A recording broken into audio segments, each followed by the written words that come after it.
This conference will now be recorded.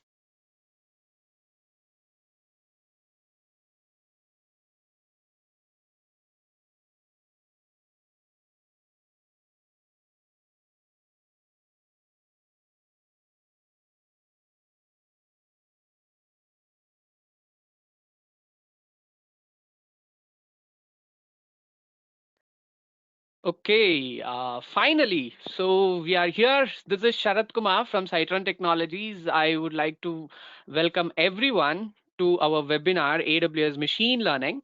So we will get started in few minutes. Okay, so I guess still participants are joining. So I guess I would like to provide 2 more minutes for the participants to join our session. So in the meantime, obviously we will start interacting each other. I mean, a lot of people are joining today's session. So let me know a few informations about you. Let me try to understand from where you guys are joining and what exactly you guys are doing so far.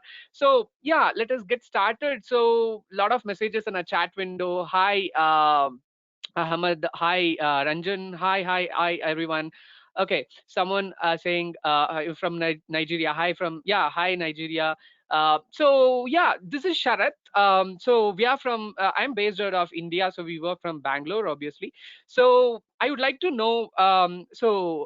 Anyone is how many people are joining from, let's say, not from India, from abroad. Let's say you can just tell me yes, yes, yes, yes, yes. Otherwise, just tell me where you're joining from. So let's say if you're joining from US, just tell US. If you're joining from India, just say in India. So let me know like from where exactly you guys are joining. So someone said you're from US. Okay. Christ, yeah, Christ said he is from US. Gopinath from India. Elson from India. So welcome all. Yep. So still people are joining. So and I would like to tell you one more thing. So Abhishek said is from MP India. Awesome, that's good. So I would like to suggest you one thing. Stay till end of this webinar. Okay, so this webinar is going to last for let's say 90 minutes. So which includes awesome demo. You don't want to miss a awesome live demos that I'm going to show you on artificial intelligence. So it's going to be crazy. So stay till end of this webinar till 90 minutes. So you can also download a free ebooks so that we are providing. So those ebooks are really helpful for you. Let's say like anyone who want to get started with ML and AI. So that really helps. Someone said from Mysore. Hi. Yeah, Abhishek said is from Maharashtra. Hi. Yep. Okay. So let us get started. So yeah, let me make sure one thing, like if my screen is visible for you guys and if my audio is clear enough. Okay, let's say if my screen is visible and if my audio is clear enough, you can just tell me yes in the chat window. So let me make sure so you guys can able to hear the things clearly. That's good, that's good. Thank you, thanks for confirming all. So let's get started without wasting much of a time, obviously, right? So we are waiting for knowing something on AWS. What is AWS? What is exactly this machine learning? Okay. So let us get started. So I would like to suggest everyone to just mute your mics in case if a new joiners joins, obviously, yeah. So make sure you just mute your mics, okay? So let us get started. So a small introduction about me, just before we getting started, you need to know who exactly the person. So Sharat Kumar, right? I'm the one. So my name is Sharat Kumar. Yes, again, I'm a founder and CEO of a company called Psitron Technologies. So what exactly we do? Are we a training institute? No, actually, we are not a training institute. So we are a product based company actually. So we are based out of Bangalore, India. So what exactly we do? So we have a domain expertise on AWS, machine learning, IoT, all the stuff. We work very closely with, let's say, manufacturing industries, automobile industries. We provide ML solutions for them, IoT solutions are for them. Otherwise, if they want to migrate to AWS cloud, those things, obviously. So, and we also do this lot of trainings, workshops, webinars, courses, even a certification courses actually. Yes, that's another part of a company. So that's why we are here today for this webinar and 90 minutes webinar.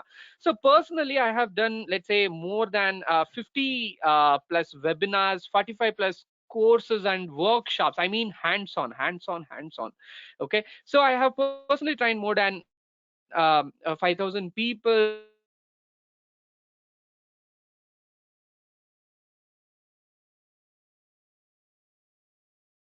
peoples like you joining from different industries, peoples who want to migrate to cloud, let's say people are maybe machine learning, all those stuff. Okay, so Okay, so let us get started. So just making sure once again, so someone said like the voice is not clear. So can you just confirm me once again if my voice is clear enough and if my screen is visible, you can just tell me yes in a chat window. So let me quickly make sure.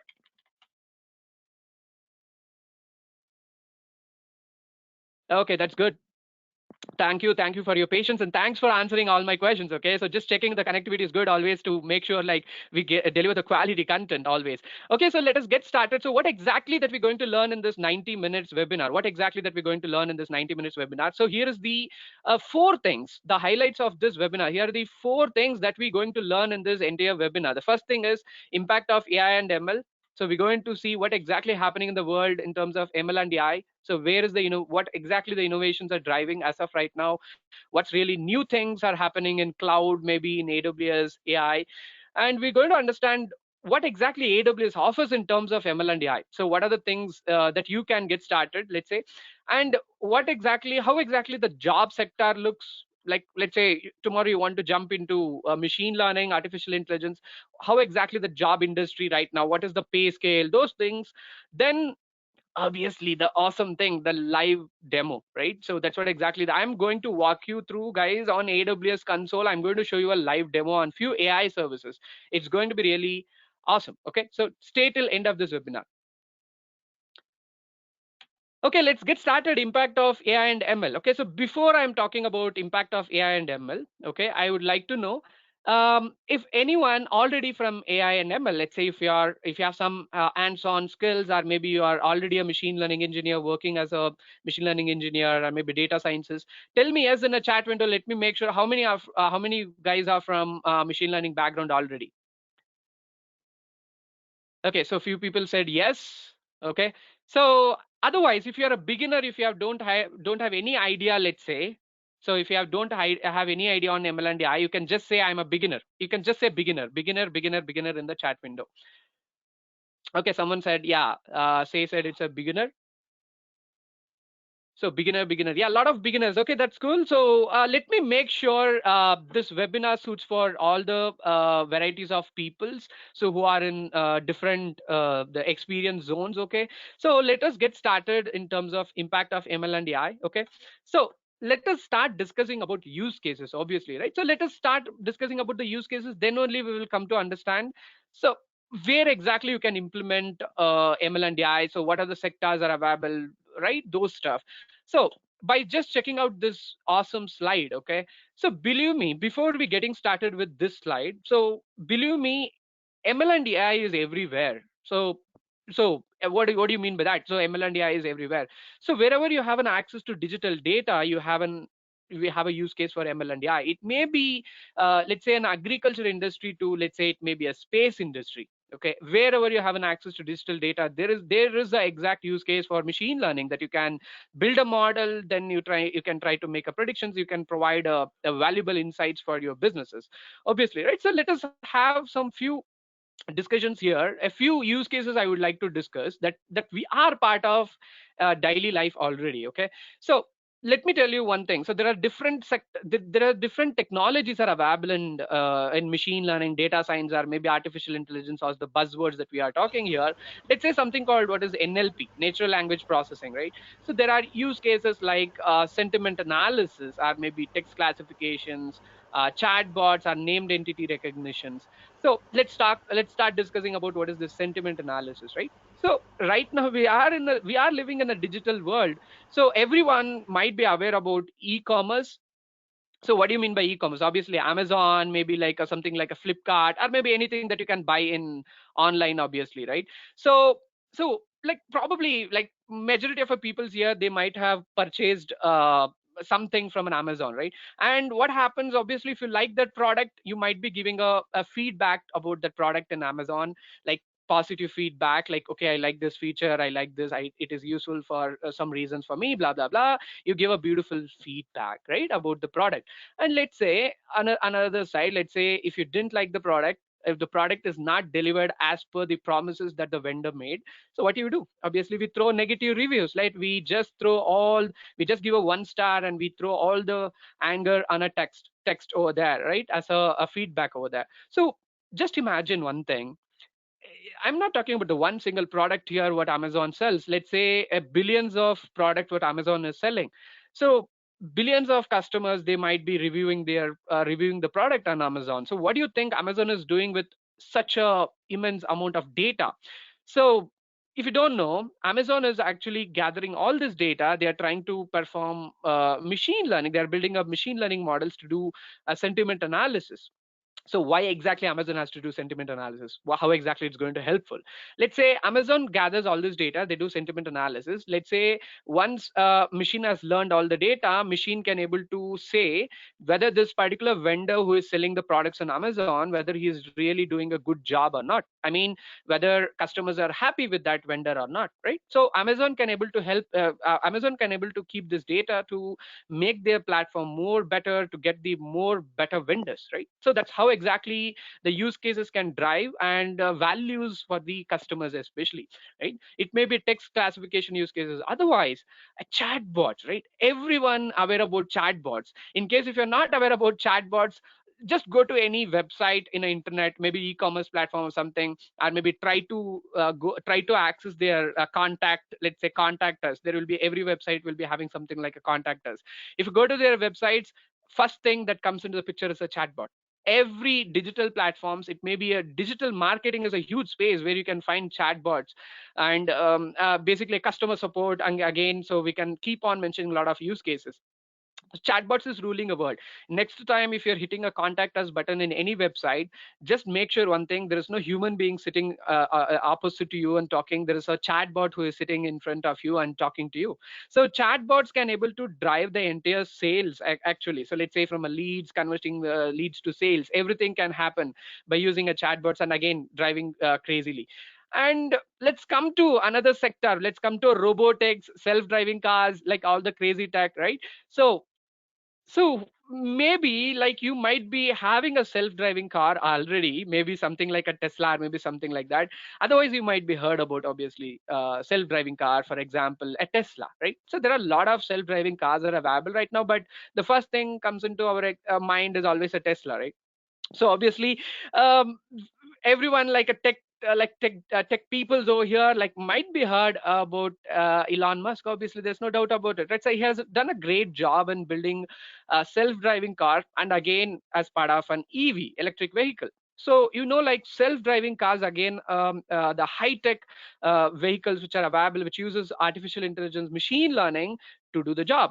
So basically, like you can see, like self-driving cars can able to understand the patterns, the trajectories. What it mentions, like trajectories, basically like, let's say, what is your daily routine, whether you go to office, whether you go to a coffee shop, and from coffee shop you might be coming back to your home. So it understands all the trajectories, it learns all the trajectories, like way that you drive. That's how self-driving cars basically work.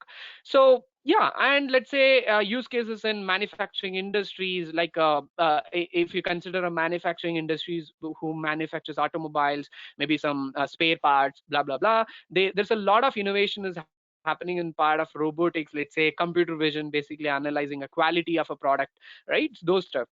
Or maybe let's consider in a retail industries, customer behavior tracking. So this is again something that you might see right now. Let's say if you're going for a branded showroom, okay, let's say it's a festival season, it might be Christmas, it might be some festivals in India or maybe in abroad in your country. Let's say you want to buy some new clothes, right? Let's say going for a branded showroom and you're just picking up different cloths, different brands over there, and let's say you're trying to wear that cloth, and there is a camera which might be monitoring you, just monitoring the face expressions. Let's say after wearing a cotton a shirt or maybe a t-shirt, how exactly you feel, whether you feel happy, whether you feel sad, or maybe not happy, right? So those behaviors are being tracking, so which can able to improvise, which can also drive a sales for those businesses. It may be use cases in agriculture sector. Let's say as I mentioned, agriculture sector is again a great platform where you can do a lot of projects in terms of ML&AI, maybe detecting the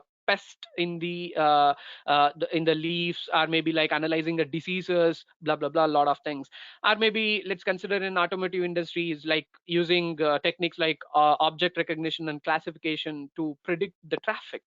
So you might be using Google Maps already, where Google is doing a great job, right? So because Google is a one good helper every morning if you're driving your car to your office. Like Google can able to help you to avoid traffic, and it can able to suggest you a shortcut where you can reach your office soon. So Google can able to analyze all the traffic data, which uses ML and AI already, right?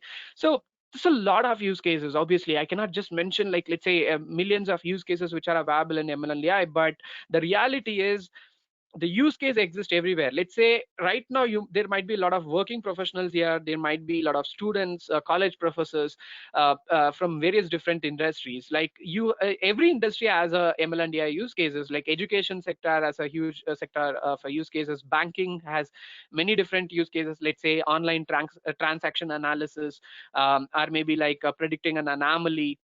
A lot of use cases comes into the picture over here. So what exactly that we going to understand in this particular webinar? So what is AWS, what AWS is offering in terms of ML and AI? So why you need to really seriously start thinking about getting started with ML and AI, and what exactly the job sector looks like. So cool. So now, so let us go back. Let's say a lot of beginners are there. Let me try to help you understand this ML, machine learning, data science, artificial intelligence in a layman terms. Okay, so here is a beautiful picture that I'm displaying. Okay, I will provide, let's say, at 10 seconds. Just observe this particular picture, then I will ask some few questions for you. Okay, let's get started. Start observing this picture now.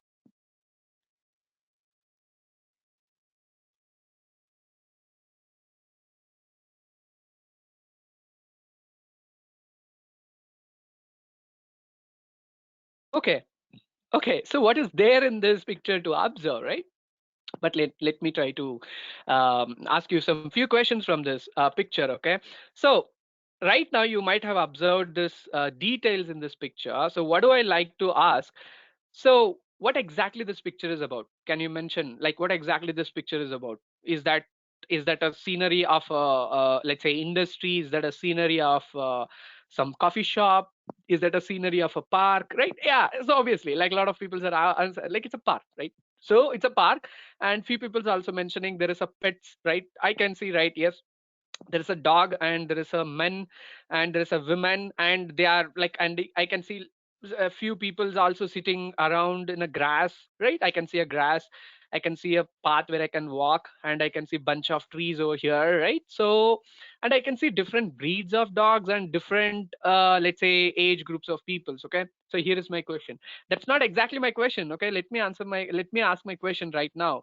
So this might be a stupid question, but I want you to think. Okay, so how do you know this is a dog? Yep, that's what exactly my question is. How exactly you know, like, how do you know this is a dog? And how do you know this is a man? And how do you know this is a woman? And how do you know this is a tree? So, what exact question is this, Sharat? I know this is a dog, I know this is a man, and I know this is a woman, right?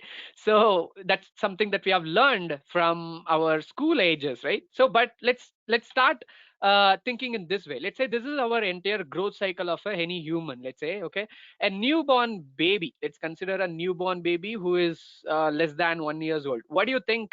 If you show that same picture to this baby, whether the baby can able to predict, can it mention, can it describe that picture? No, not exactly. A newborn baby, like less than 1 year old, barely can he or she can able to recognize his father and mother. Other than that, a baby doesn't know anything. A baby doesn't know what is a parcus, and even baby doesn't know who is men and who is women, right?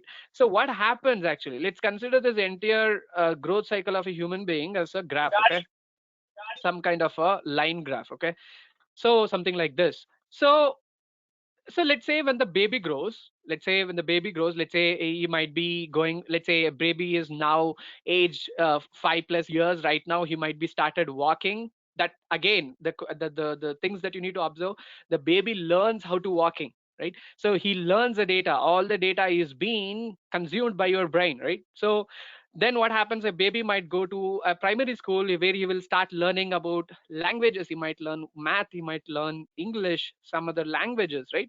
Then he might go to high school, then he might get a college degree, they might go for a job, and finally become a senior citizen, right? And then finally we expire. That's not exactly the question for today, but what happens, like when you grow, what happens, the knowledge keeps on improvising, obviously, right? So you will be still learning. So the learning curve exponentially grows up, it never falls down, basically, right? So this is how exactly machine learning works. So the reality in machine learning, so the way that we are learning a data, right, it's the same way that we are trying to teach that particular data to this dumb machines. Obviously, let's say it may be any high-end server that you might have in your cloud, like AWS, Google, Microsoft Azure, or maybe your own on-premises servers, or maybe a very low-end device like Raspberry Pi, it may be your own personal computer. So we have these computers that we have invented. We want to teach a data to this machine. Then we're going to ask this machine to make some predictions. That's what exactly machine learning is. Let me put up a simple example. Let's say, so right now we consume a data in a visual form, right? We consume a data in a visual form, in an audio form, right? We hear that, we see that, and we can also sense it, right? But machine can able to only understand zeros or ones at the end of the day, right? Let's say I have a CSV file, okay? So I'm talking about a CSV file. Let's say this CSV file has some 30,000 data points, okay? Some 30,000 data points. What is this data is about? Let's consider a use case in your offices, maybe in your home itself. Let's say I have collected almost 3 years 3 years of my home electricity consumption data. Otherwise it may be your office electricity consumption data. I mean, I collected all the home appliances, like let's say I might have a washing machine, I might have a fridge, maybe water geyser, blah blah blah, right? So let's say I have collected all the electricity data for 3 years. I have 30,000 data points. I mean, I have how much electricity that does my machine consumes, all the parameters, let's say, okay? So what I'm trying to do here, I'm going to teach this data, okay? I'm going to teach this data to this machine. So once this machine has learned all the data, then I'm going to ask this machine to make a forecast. So I'm going to ask this machine to do a forecasting of electricity bills. I mean, let's say I'm going to ask my machine for next 6 months, what exactly the electricity bill that I might get. So my machine can able to make a forecast saying that, let's say in next first month, you might get, let's say $200. Maybe in second month, you might get $250 and maybe $300. So it might make some forecasting saying that, okay, this is what exactly happening. This is what exactly machine learning is. As simple as that. It's not difficult, right? Yep. So obviously there are a lot of things comes into the picture, but this is what the reality is. Otherwise, let's say we don't have a CSV file. Instead of the CSV file, we want to teach our machine with some images, a computer vision based application. Let's say I have a picture of a pet animal. Let's say it's a cat, for example. I want to teach a lot of data like this. Let's say it may be a picture of a cat, it may be a picture of a dog, right? Something like this. Let's say this is a dog and this is a cat, right? I'm going to teach all the different varieties of pictures of dogs and cats. Then I'm going to ask my machine to do classification. What do you mean by classification? I'm going to ask my machine to predict whether in a given picture do I have a dog or a cat, right? So it's going to make a predictions and it's going to say in a given picture do I have a cat or a dog. So it's going to say, let's say in a given picture I might be having a cat. So this might be another way of teaching a machine a data, right? But let's try to understand what's really happening inside, okay?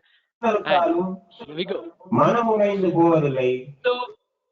So let's get started. Let's say, like, if you need some technical definition of what is machine learning is, right? So here what exactly the technical definition looks like. A machine learning is a study of algorithm and mathematical models that computer system uses to progressively improve their performance on a specific task, right? It looks like a bit weird, right? But let me put it in a very simplest form. So machine learning is all about teaching a complex mathematical models to a machine. So once your machine can able to understand all these complex mathematical models, so then we can ask that machine to make some predictions like forecasting, right? Or classification, something like that. And here comes a typical workflow of any machine learning model. So right now, so there are a lot of beginners and there are a lot of lot of engineers right now, like who is already part of machine learning, right? Who is already in a machine learning career. So let's say even a data scientist who is a machine learning engineer, they might be knowing how to train a model, obviously, how to build and how to train a model, but still they might not also have some idea about how do we host the model. I mean, like, how do we host our websites, right? Like, we host our websites, people can come and visit that website, right? So similarly, how can we host our model where people can come and interact with your model? Maybe you want to make your model to be interacted with a web application, Android application. How do we do it? How can we integrate that one? So here is the entire typical workflow of any machine learning model. So this typical workflow of machine learning model, building a machine learning model, is supported by Amazon Web Services. I'm going to tell you, I'm going to mention that later, but let's get started. Let me try to explain this in a very simplest form. So where do we start? Obviously, we start from a data, right? Isn't it? So we need a data, right? A data can be coming in a various different forms. Maybe your data might be in a JPEG, and maybe your data might be in a format of CSV file, as I mentioned. Maybe it might be in a JSON format, or maybe a bare text files, right? So what happens, let's consider there are a lot of problems comes into the picture when you're building a machine learning model. So you might be having a data, but the question number one, is that a quality data? Are you sure you don't have any garbages in it, otherwise, and noise in it, right? So how do we make sure that one? That's why we do something called preparing your data. So preparing your data is a place, this is where we make sure, in case if your data has any missing values. Let's say after this webinar is completed, I will share a feedback form for you. Let's say I want you guys to fill up that feedback form. Let's say I have a couple of questions like name, use a name of a person, email address, and couple of questions. Okay. So do you think every person will fill all the data? Obviously not, right? So few people might forget to mention, answer few questions.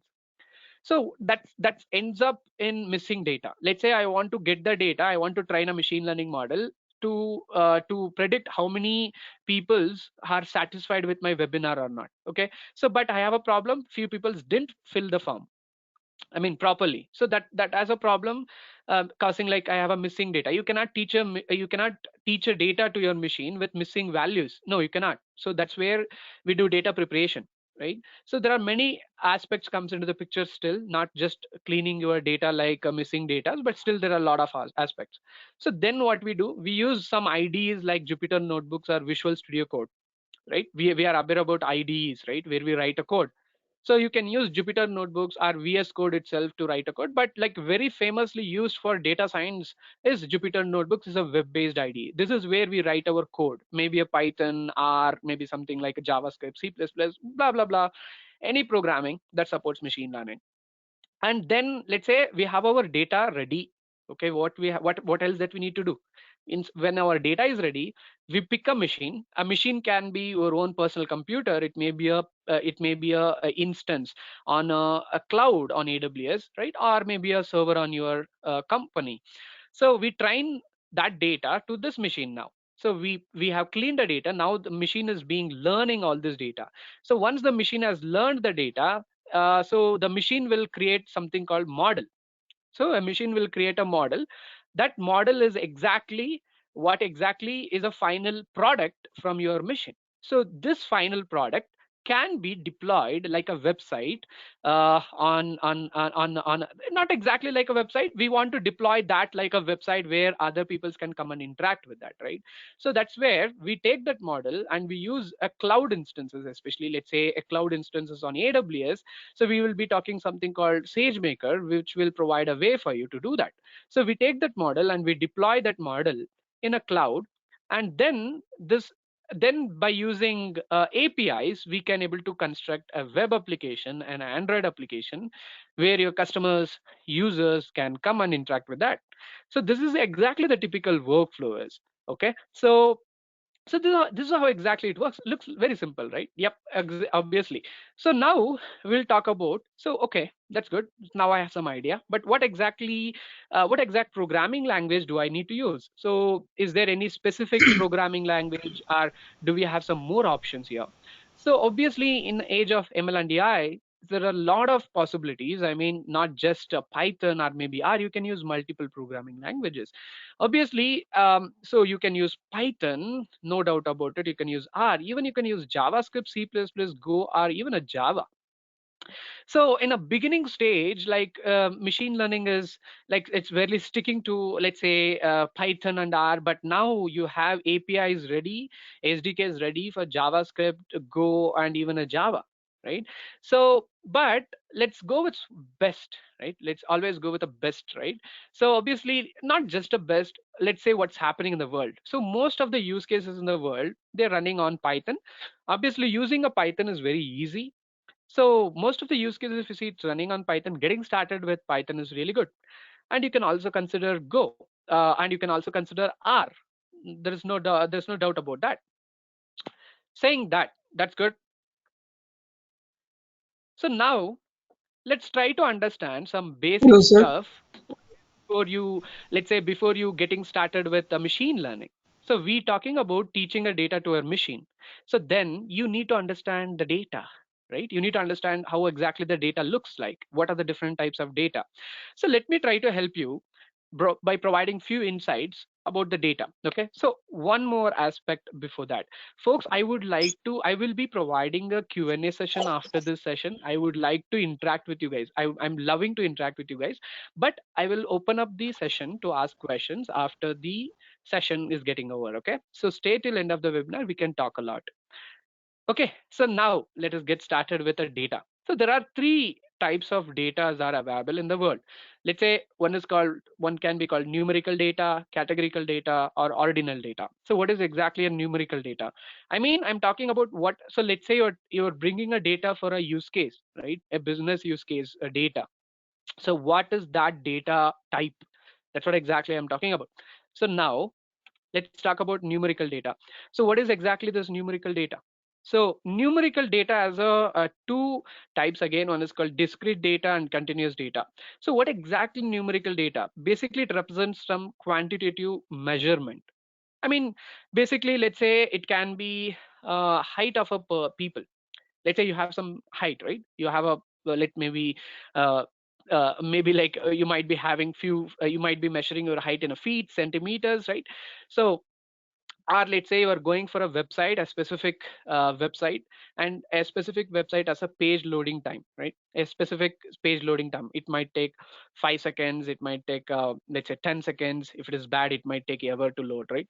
Or maybe a stock price of a company, right?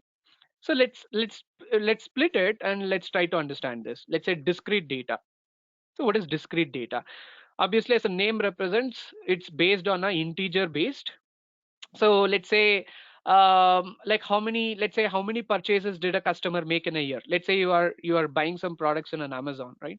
So can't we tell exactly how many purchases you made in the throughout a year or not? That's a question. So obviously I can exactly point out, let's say a particular person has made 20 purchases in last year, 22 purchases in last year. I cannot say last year I made 20.5 purchases. It doesn't make sense, right? How can I make 20.5? Because it's discrete, you cannot. So otherwise, let's say how many times did I flip head? How many times did I flip tile, right? So it is so discrete. Wherein like we have continuous data. What is exactly this continuous data? So continuous data has infinite number of possibilities, obviously. So let's say how much time did it take for your customer to check out from a cart? Okay, let's say you have a lot of products in your cart on Amazon. Can anyone tell how much time I exactly took to check out that product? Oh my God. So there's an infinite number of possibilities. I might have taken just 5 minutes to check out. Otherwise, I might have taken, let's say, 2 days, maybe 10 days, a year. Who knows, right? So there are infinite number of possibilities. Otherwise, let's say it may be how much rainfall in a given day. So the problem is the density of a rain might get vary in different places. You cannot exactly predict how much rainfall in a given day. So this can be a numerical data, and your data can be also in a format of categorical. Your data can be categorical many times. So let's say what exactly categorical data here? So categorical data doesn't have any mathematical meaning. I mean, it doesn't have inherent mathematical meaning at the end of the day. So you cannot just measure something like in a centimeter. You cannot just measure something like a discrete or continuous here. So for example, let's say it may be a gender, right? It may be a male or a female or a transgender, right? It doesn't have any mathematical meaning. It may be a binary, yes or no. It may be a race or maybe a state of a residence, a product category. For example, let's say Apple has different products, right? They might have phones, they might have iPods, they might have let's say MacBooks, blah blah blah blah blah, right? So it has different product categories. It doesn't have any mathematical meaning at the end of the day. So your data can be also categorical. Okay, so then we have something called ordinal data. So what is this ordinal data? It's basically a mixture of both, let's say, numerical and categorical data. So we know that categorical data doesn't have any mathematical meaning, but here categorical data has some mathematical meaning. Okay, so how? So let's say after completing this webinar, let's say we all go for a movie. Okay, we all go for a movie, and let's say once after completing a movie, we provide a review for that movie, right? So if you really like the movie, then you give a 5 star. Otherwise, if you average, you give some 3 star. And if you even didn't like the movie, you just give 1 star, right? That's what exactly happens. So here ordinal data in the categorical meaning does have some mathematical meaning here. So 1 means it's worse, 2 means let's say it's an average, or 3 means it's an average, 5 means it's all good, right? So you need to understand about data. So mostly your the data types will be revolving around the three types. But one more aspect that you need to know is about statistics and probability. It's very important. It's a very important basics to get started. Anyone on ML and AI. So statistics and probability. For example, like concepts like mean, mode, median. There's something called standard deviation and variance. Okay, wait a minute, Sharath. This concept looks like something that I've learned in a school education. Is exactly. So these are the concepts that we have learned in our school education, which is a very important base in getting started with ML and AI. So let's say we talk about our first concept that is called mean. So what is mean? It's nothing but average. That's it. So here is a quick example. Let's say, how do we calculate a mean? Obviously, it's an old school thing. I don't want to spend a lot of time. Let's say here I have a samples. So each and every sample represents a number of children in every house in your street, for example. Okay, so house number 1 has 0 kids, house number 2 has 2, and house number 3 has 3, right? So what we do, we add everything and we divide that by total number of sample, then we get a average, that is mean 1.2, right? And what is this? Then we have a concept called median. So what is this median? So median is all about, let's say we have a same example, number of children's in a house in your street. So let's say we sort the values and we try to pick a middle value that is going to be our median, basically. Okay, so let's say if we sort all those value, we get 0 0 0 and 1 2 2 2 3, right? So then our median is going to be the middle number, right? So let's say, and one more aspect, let's say if I have a two numbers instead of one number in the middle, what will happen? Let's say we add that both number and we divide that by 2. I mean, we take a average, then we get the middle number again. Okay, so then we have something called a mode. So mean, median, and we have mode. So mode is all about checking the most common repeatable value in your sample. For example, we'll take the same example, number of kids in each house. Let's say what is the repeatable number here? So 0 repeats 4 times, and 1 repeat once, 2 repeat thrice, and 3 repeat once. And the most repeatable value is 0, then our mode is 0. So that's why exactly we can able to find what is this mean, median, mode. And now we will talk about something called a standard deviation and variance, a very important concept, if, let's say a first step when you're beginning your machine learning. So standard deviation and variance. So what is this about? So variance are maybe a standard deviation. It's all about reading the spread of a data that you have, or maybe a shape, reading about the shape of a data that you have. Let's say here I have a data that I have plotted in a graph like histogram.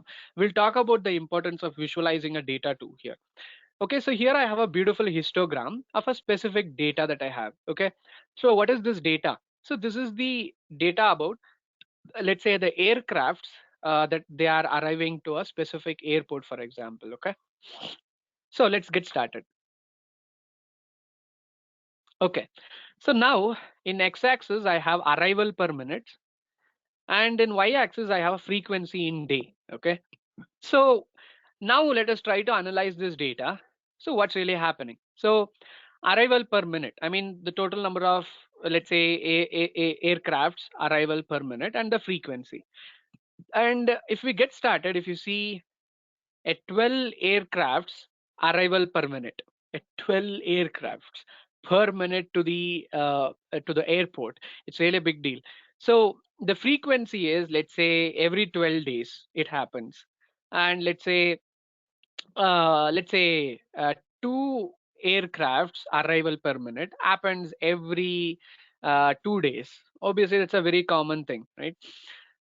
Otherwise, let's say 9 aircrafts arrival per minute happens every 9 days, right? That's how you can able to understand the data. Maybe any data that you have, you can try to analyze what's really happening. But what is exactly the standard deviation and variance, where it is used in machine learning, right? So let's try to understand that. So first of all, let's try to mathematically calculate variance and standard deviation. Then we will come to the conclusion. Okay. So what is this variance? So variance is all about a spread out of your data. Variance can be represented as sigma square. Okay. So let's say we have our data set. Okay. 14548. Okay. First, we will take a mean of that data. We will get 4.4. Then we will take a difference from that mean. So difference from that mean is nothing but you have your sample minus of your average. Let's say 1 minus of 4.4, you get minus 3.4. Similarly, we calculate a difference from that mean, and once we have a difference from that mean, we take a square difference. I mean, basically we square all the differences from the mean, so then we get a square difference. And in order to find your variance, basically we take an average of a square difference and we get 5.04. That's exactly our variances. So then we have something called standard deviation. So so how exactly we can use a standard deviation to figure out here? So the standard deviation can be represented as just sigma. So we have sigma square, that is 5.04 is our variance. So then how do we figure out standard deviation? Obviously, let's say we take a square root of variance. So let's say if I send the square over here, it becomes square root. So then it's going to be 2.24 is our standard deviation. So basically what is this standard deviation or maybe variance is used in machine learning, especially let's say a standard deviation can be helpful for us to figure out if there is any outliers in your data. So what do you mean by outliers? Let's say a best example for an outlier can be, let's say, for example, let's say you have an e-commerce website where a lot of customers are coming and logging in. Let's say you're collecting a lot of web log. I mean, you're collecting a lot of logs from your website. Let's say a specific value says that a particular customer has logged in 10,000 times a minute and logged on 10,000 times a minute. So is that even possible? Like a single human being, can he log in 10,000 times and can he logs out 10,000 times in a minute? Not possible. It might be the behavior from a web bot, a software bot on a website who is trying to do that, right? Some might be hackers who is trying to do that. So that is the outlier, the data that you don't want to refer. I mean, the data that you don't want to teach to your machine. Okay, that data can be eliminated. So for example, let's say here we have our same data points 14548 is being plotted as a histogram here. Okay, so what I'm trying to do here, any data point that lies a standard deviation away from the specific standard deviation away, that can be considered as an outlier. For example, let's consider one standard deviation. For example, let's say here we have one standard deviation, again we have minus one standard deviation. So the number 5 is the only one which appears within one standard deviation, and the number 1 and number 8 appears one standard deviation away. So that means that can be an outlier that you can skip it when you're trying to teach a data to your machine. So that's about standard deviation and variance. And believe me, there are a lot to learn still. I'm just trying to help you, picking up you and just trying to push you in terms of that basics here. So then we need to understand the importance of data engineering. Yes, data engineering. So what is this data engineering? So data engineering is all about putting some engineering or knowledge on that data that you have, right? So let's say you have a data might have a lot of problems in that. As I mentioned, missing values, the big scale values. Let's say you might have a two columns Okay, so in one column, let's say you have a scale of value from 0 to 100. Let's say in another scale, you have a 0 to billion. Oh my God, that's a huge scale, right? So those problems can be addressed. And one more thing that we need to understand, let's say if I want to teach a data to my machine, okay, let's say I have a machine. Let's say this is my machine, CPU. I want to teach a data to this machine. Let's say I have a CSV file. Let's take that 30,000 samples data. I want to teach this data to this machine. So I don't take this 100% of data and I don't teach that entire data to this machine. No, that's not a reality. So there is a method called train test methodology. What we do,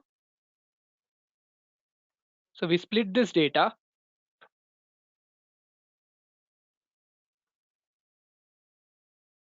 Say,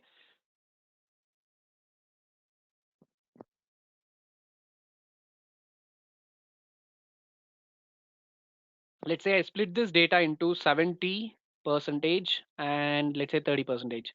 So I keep this 70 percentage of data for training a machine, and I keep this remaining 30 percentage of data to test a machine. What do you mean by this? So I teach this 70 percentage of data to this machine, and once my machine says, okay, I have learned all the data, then I provide this remaining 30 percentage of data for testing. I'm going to see whether my machine is going to make a proper predictions based on this 30 percentage of data. And if I am satisfied with this data, then I take this for production, right? So this is what happens. And there is one more concept called overfitting. Okay, so overfitting again is a concept from statistics. Let's say where you have a data sets of observations or maybe a data points, something like this. Let's say you have a black curve that you want to fit. Let's say you have a data set of observations or data points over here. So where you have a lot of congestion, I mean, let's say you don't have any more space to fit in any more data, right? So that causes a overfitting. So overfitting is again a concept that can be occurred in many ways. Let's say in the concept of neural networks, we will be talking about neural networks any minute right now. So let's say if you have too many layers in your neural network, that might cause overfitting also. There are many things that we need to learn still. Okay, and one more aspect here, we need to really understand about the normalizing the numerical values. As I mentioned, let's say you have a two columns. In one column, you have a range of value from 0 to 100, and in another value, you have 0 to billion. So a machine can able to understand different scales of values, yes, but it's really good to provide a very small scale of values where machine can easily do the job. I mean, normalization is a concept where we pick this data and we normalize it. Let's say, what if I bring the values from 0 to 100, 0 to billion between, let's say, 0 to 1 itself. Yes, you can use specific APIs which can do. Let's say 0.0001 can represent, let's say, number, let's say 16, something like this. So, and one more aspect is we need to understand the tools basically which can be useful for cleaning your data. As I mentioned, the cleaning your data can be cleaning a data in a missing values. As I mentioned, let's say I give a feedback form after this webinar. I want you guys to fill that up. But few people might forget to fill that up, right? Something like this. Let's say I might have a missing values in my CSV file, for example. What I do, I will use a technique like I use mean replacement. I mean median replacement. So we talked about mean median. So mean is nothing but I take a average of that specific row, excluding let's say all these missing values, and I get a mean of that value. I replace the mean everywhere basically. So I replace a mean. That's how the mean and median can be used. And finally, we are here about data analysis. So why exactly analyzing a data or maybe visualizing a data is very important. Let me try to help you guys. So here we can use a lot of visualization tools in when it comes to machine learning. It's maybe the very powerful visualization tools like box plots and whisker plots, maybe histograms where we try to understand how the data is distributed. So by using box and whisker plots, you can literally identify the outlier, the unwanted data in your entire data set. Okay, so And why exactly visualization is important?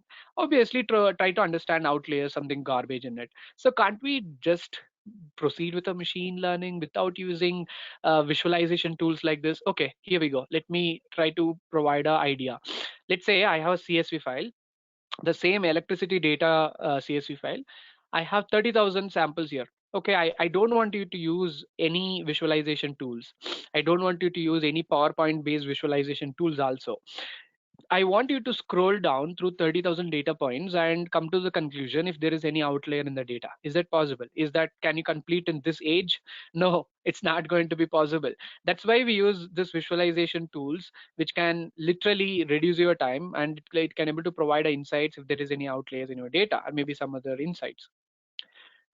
So now let us talk about the deep learning. Okay, so just give me a second. Let me just try to adjust my mic. Okay, so let us get started. So when the concepts that we are talking about, machine learning, artificial intelligence, deep learning, all this stuff, you might be have heard about something like this, like a deep learning, right? So buzzwords. So deep learning is very simple. It's exactly how our human brains work. When it comes to deep learning, you might have seen a picture something like this. So those pictures are basically an artificial neural network. So where you have your input, let's say, and where if you provide your input here, it will provide an output over here, for example. And you might be having a lot of hidden layers in between that does a different job. But let's try to understand what is this deep learning is. So before we understand what is this deep learning, first we need to understand how exactly our human brain works. So we know we have a brain, but how exactly that works? So obviously I'm not going to take a biology class, but we know something like we have a neurons in our brain, right?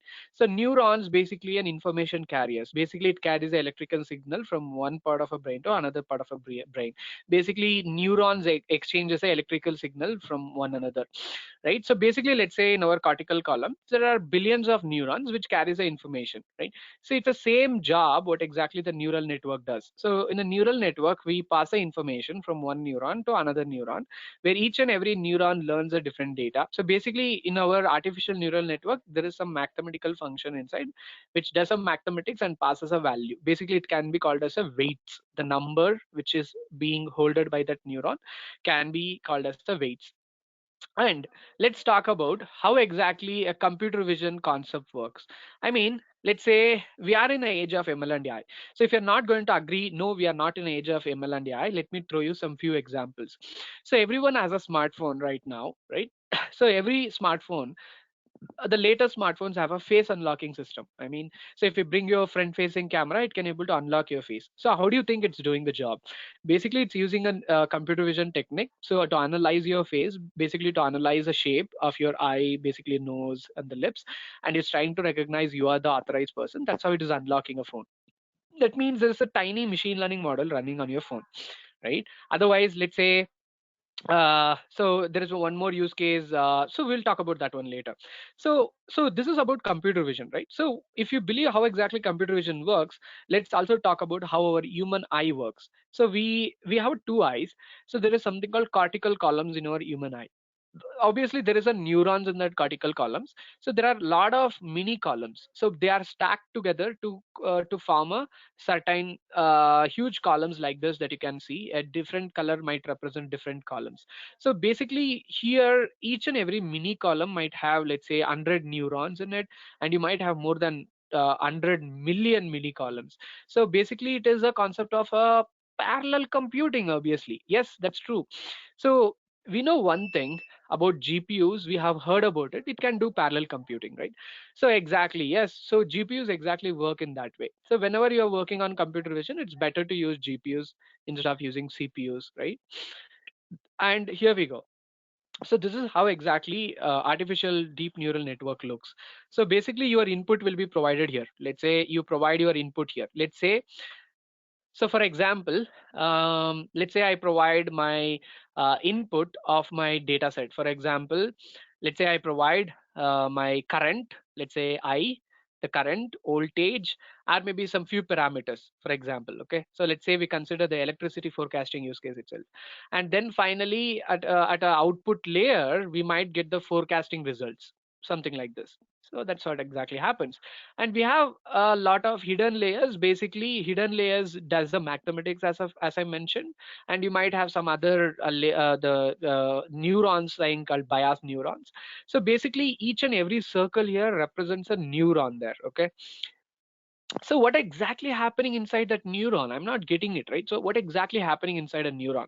So before we understand what is exactly happening in the neuron, let me tell you there are different varieties of neural networks that are available. So these varieties can be used for many different use cases. For example, in early stage of neural networks, we have something called feed forward neural network. This is the best example for feed forward neural networks, are basically very simplest form. Then we have something called convolutional neural network, which is good for computer vision. Maybe if you have a use case like you want to do image classification, face recognition, like if you want to build a same face recognition app, something like that, you can use CNNs. Then we have something called RNNs, otherwise called as recurrent neural networks. So this can be used for basically use cases like let's say time series analysis. So we are talking about electricity bill forecasting, so we can use RNNs for that. Maybe if you want to do a stock market prediction, you want to predict it and you want to buy all the stocks and you want to become a millionaire, yeah, you can use it. So understanding the words in sentences are machine translation use cases. So still RNN has two different kinds of neural networks, otherwise called as LSTM, long short-term memory network, good for speech recognition use cases. Then we have something called GRU, otherwise called as gated recurrent units. So this is a different varieties of neural networks are available. You can use it in a different perspective. Okay, and let me tell you now what is exactly happening inside that neuron. So basically the neuron will have something called activation function. Activation function can be an f of x. Basically if you provide your input, it does a math here, and the whatever the output that you get here, this output will be further passed to another neuron in your network basically. So that's how it works. So basically it's a function where you provide an input and it will provide an output signal. Okay, so that's what exactly activation function works. So now we will talk about something called how exactly your model machine learns the data. So there are three ways. For example, one first way is supervised learning. I mean, let's say if you provide a data, what are the prerequisites that your machine learning machine has to have before it learns the data? I mean the data, for example. So supervised learning is a technique where you need to have two things. One is called a feature, another is called label. Let me try to explain that in a layman terms. Okay, so supervised learning. So let's say here we have a three different country coins. I have a Indian rupee, and I have UAE, and I have a Liberty coin here, right? So each and every coin has a unique weight. So Indian coin weighs the 5 grams, and the UAE coin weighs 2 grams, and Liberty coin weighs 4 grams. Okay, so the weight of a coin can be a feature, and the currency of a coin can be a label. Okay, let's say then now let's say when it comes to machine learning predictions, if the coin is 5 grams, then it has made a prediction it's a 1 rupee coin. That means this coin. So if the coin is weighing 5 grams, it's going to be 1 rupee coin. So you need to have both feature and label. Then you can use supervised learning algorithms. There are algorithms, basically a software packages. There is something in AWS, we have image classification algorithm, factorization machine, or maybe if you consider open source algorithms like TensorFlow, MXNet, there are different varieties of algorithms are available. So you can pick a specific algorithm which can able to do supervised learning. So then we have something called unsupervised learning. So unsupervised learning is a technique learning with no labeled data. That means you don't have labeled data at all. So basically unsupervised learning technique can be mostly a cluster based use cases. For example, let us take cricket as an example. So in this x-axis over here, we have a wickets, and y-axis we have runs. So I have clustered all the bowlers here, and I have clustered all the batsmen here. So based on total number of wickets, we can predict who can be that possible bowler is. Similarly, based on total number of runs, we can predict who can be that particular batsman is, right? So something like, let's say we want to predict, let's say we want to predict the specific equipment belongs to which group. Let's say you can group all the different kinds of electronics goods in a different branches. Let's say all the kitchen based electronic appliances, maybe a mixture, maybe grinder, right, something like that, which can able to group in a kitchen based electronic appliances. Maybe some other electronic appliances that comes into our wearables, hair dryers, all those stuff can be comes under another group. So that's how we cluster it.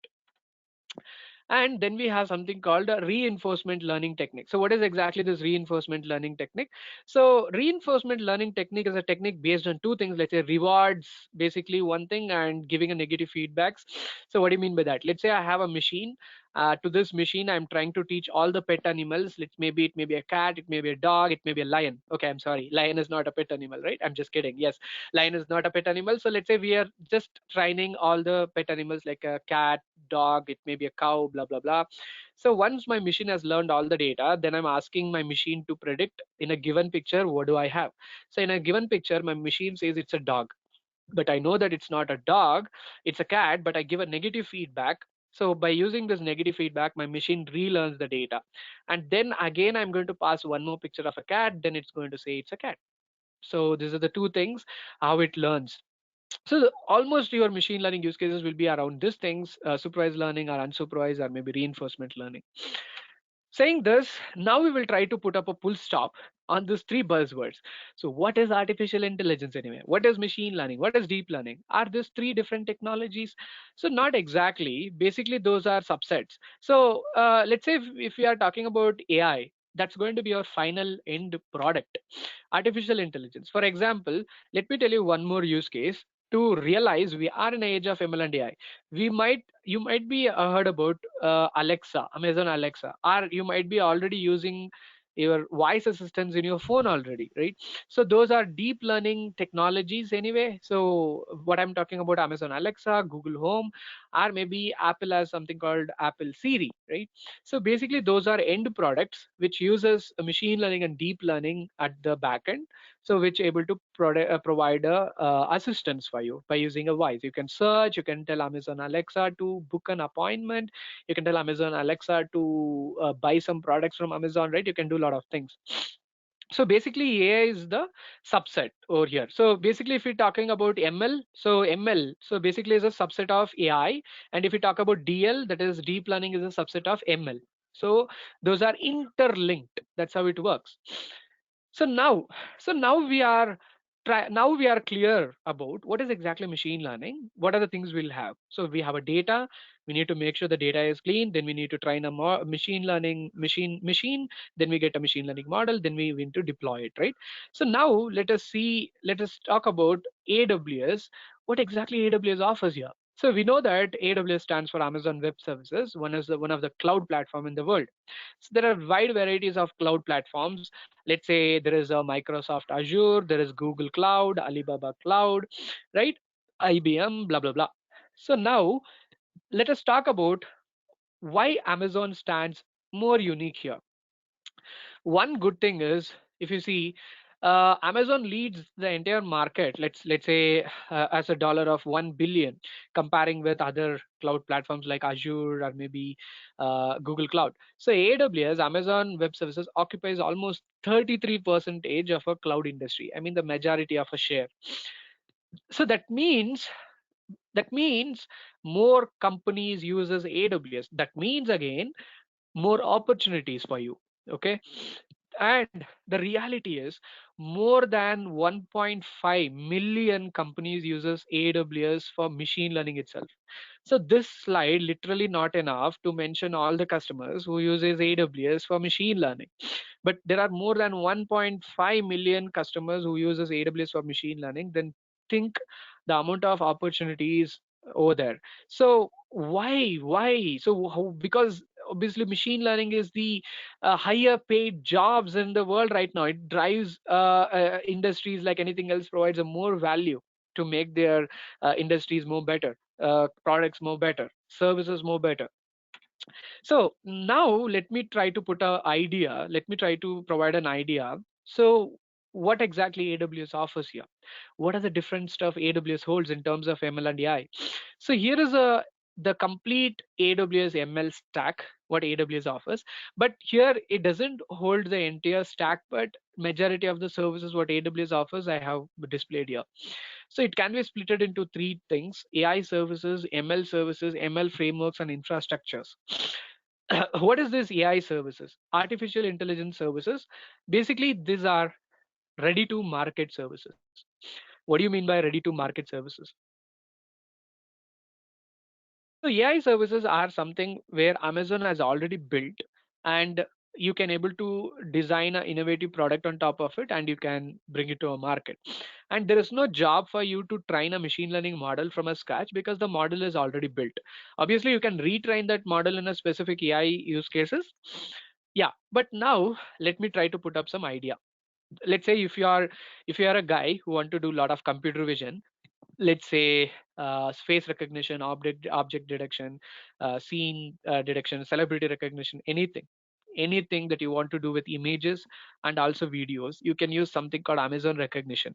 So I will be providing a live demo on this today. Stay till end of this webinar to enjoy this. Okay. Otherwise, let's say if you want to work on use cases like a speech, it may be a speech recognition that you want to design, speech recognition based use cases. Otherwise, if you have a use case where you want to convert all your text to speech, you can use Poly. Or let's say if you have a use cases like text related, let's say you are working in a banking sector, a government sector, where you have a lot of documents that has to be processed by using AI, where you can convert this entire physical document into digital document. You can use something called Amazon Textract, and few more AI services also available for processing your text. We have search-based service, and we have a chatbot service. Amazon Lex, a most powerful customized chatbot building platform that you can use. You can design any customized chatbots, and you can deploy it on the social medias like Facebook, on your website, blogs, anywhere that you want. Then we have AI services related to personalize, and we have a forecasting service. Literally, I can take this entire use case that we are talking about, electricity bill forecasting use case. I can create a model over there without writing any programming. And literally, AI services, most of the AI services doesn't want you to write any program, which can able to build, where you can build everything mostly on a console itself.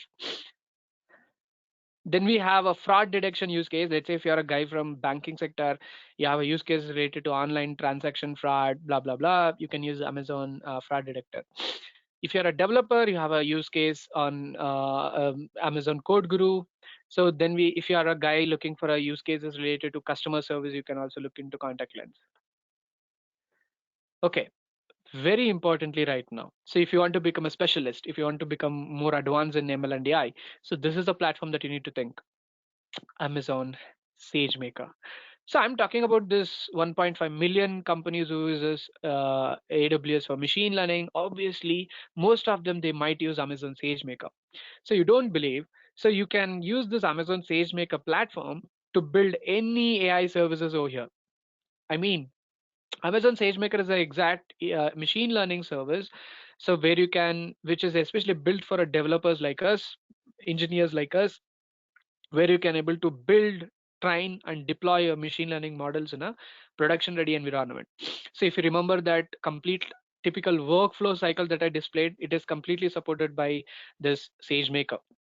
It has a specific blocks like ground truth, AWS market space, and Amazon SageMaker itself has more than 16 plus built-in algorithms, and you can able to train your machine learning model, and you can also host your machine learning model in a production ready environment here.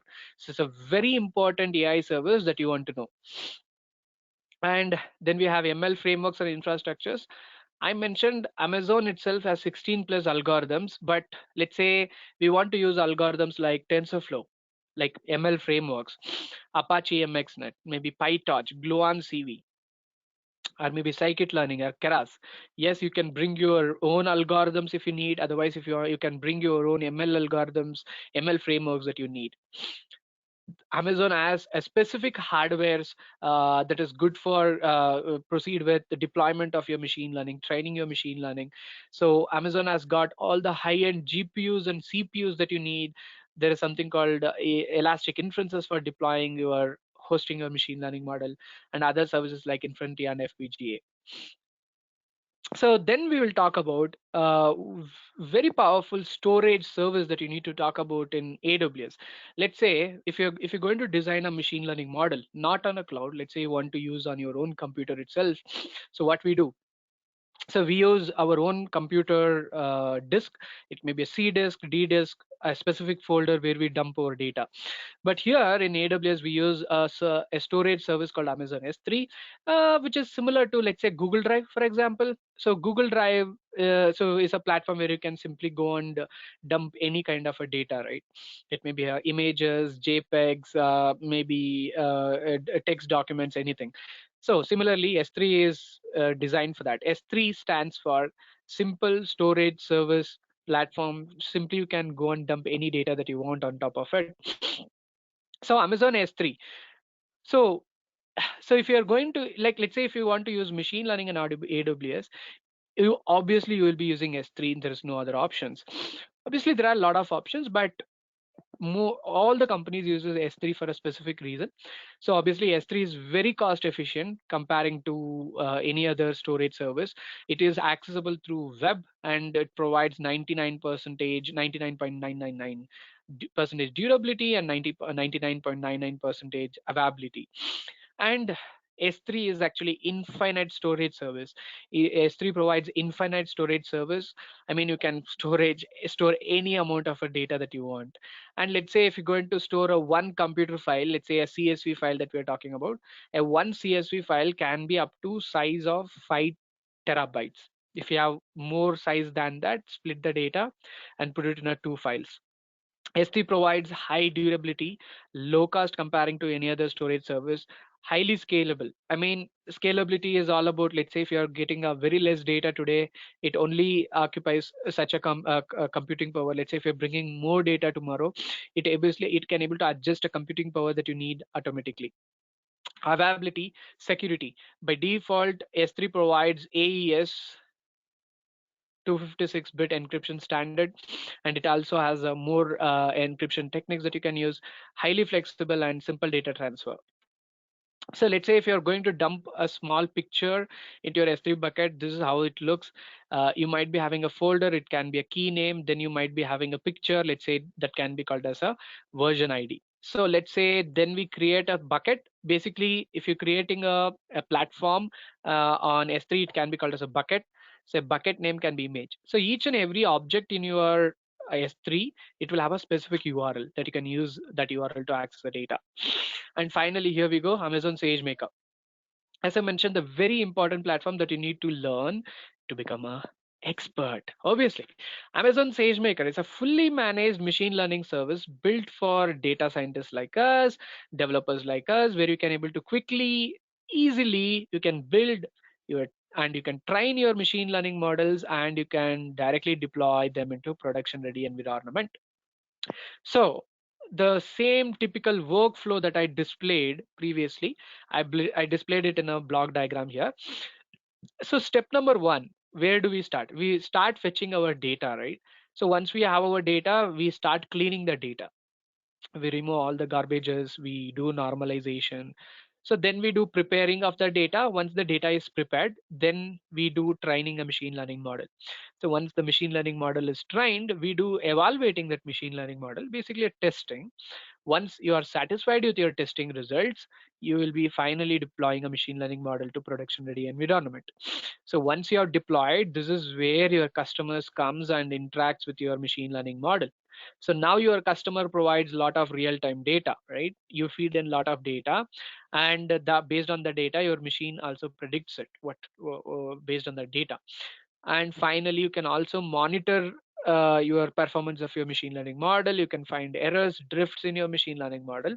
And not only that, you can collect this customer data, what customer provides newly, and you can use that data again to do fetch, clean, prepare, train, and again redeploy it.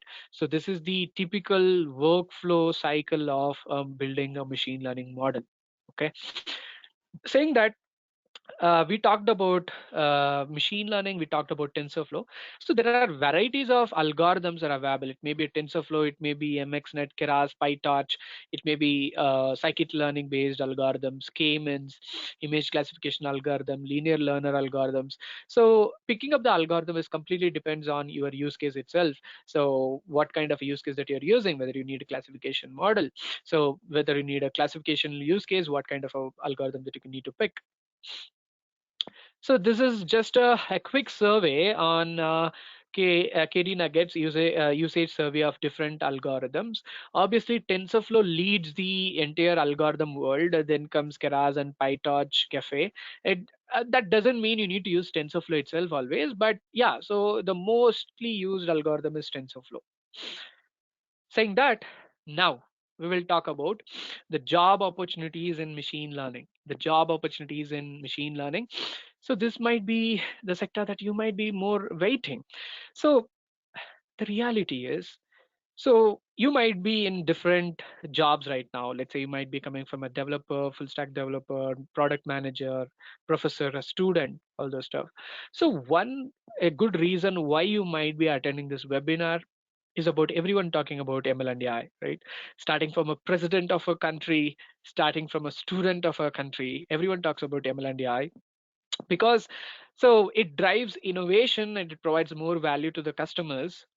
So, and the reality is machine learning jobs are the high paid jobs comparing to any other jobs that we are talking about. So yes, that's a reality if you don't know. So this is the job vacancy trend that we got from a survey document got from itjobworks.uk. You can also take a look. If you see the job trend, actually the trend started picking up from the early 2009, and the trend is keep on growing early end of 2021, 2022 as of right now too. There are a lot of demand for machine learning jobs, and there are vacancies available throughout the globe. It may be if you're joining from Maharashtra, India, you might still, if you Google it, you will get 100 plus jobs over there. Maybe jobs in Karnataka. Still, if you're joining from UK, US, there is a few like hundreds and thousands of jobs which is available in the next year building itself. So that's the thing. Maybe you're joining from US, the more number of opportunities are waiting for you over there. So if you're joining from India, so Naukri just said there are 3,000 plus jobs available just in Naukri in the past 1 week itself. So yeah, now let's come to the pay scale. Okay, so this is the minimum and average and maximum salary of a pay scale for this is for Indian citizens.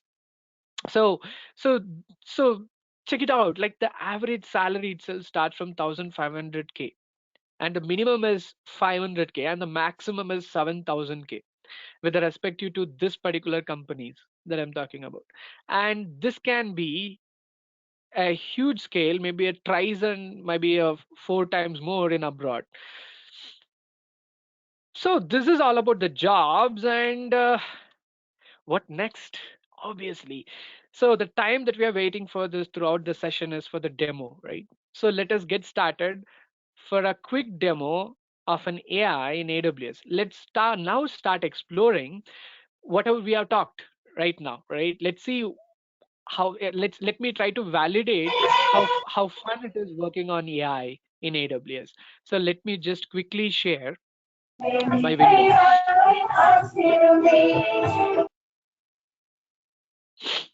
So folks, please make sure you mute your mics. So it maybe we should not disturb others, right? Okay, and now let us get started. So if you wonder when you're joining the session, there is a announcement that is made by some persons. If you wonder it's an announcement made by a person, no, it's actually the announcement made by a machine, an artificial intelligence service, the first AI service that I'm going to demo you in AWS. So obviously this is the AWS, this is how the AWS looks. You can create your own AWS account. AWS provides 1 year free trial. You can explore AWS. So I can able to access Amazon Poly. That's the first AI service which can able to convert your all your text to speech. I can go to services. machine learning, I can see lot of AI services are available. So here is Poly. I'm already in front of Poly. So I can pick any language that I want to translate here. Let's say I want to now I want to translate this particular text into audio. I can pick any language, maybe English, English British, US, maybe English South Africa. There are two kinds of machine learning models are available. One is called natural and standard. So I picked natural because I want the voice more looks like a human being right now. So I can hit listen now. Hello everyone, welcome to AWS Machine Learning webinar. We will be starting our webinar in 1 minute. So thank you, Brian. Stay We till have end of okay. this webinar so you can download free ebooks. Okay, thank you, Brian. So you can see like, so this is the AI service I just used to invite you guys into the session. Isn't it fun? And again, you can use Amazon Poly to build, let's say, it has a more use cases in digital marketing. If you see the product videos that comes, let's say company provides a product video, there might be some female voice behind that. So you can use this Amazon Poly to do the job. And here's the more fun and a business, maybe a billion, maybe $1 million, maybe not billion, maybe $1 million idea that I can able to give. Let's say today, after finishing this session, you might, obviously you need some more skills, but let's say you can build innovative business over there.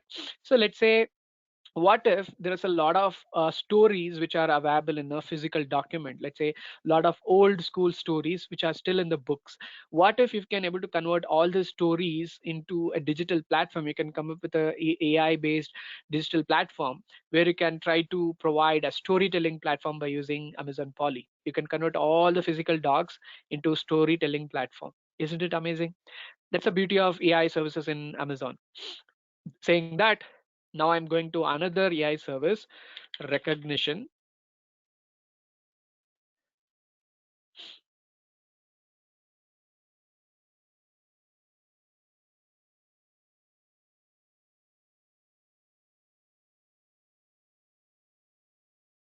Okay, so now I'm into one more AI service called Amazon Recognition, as we discussed.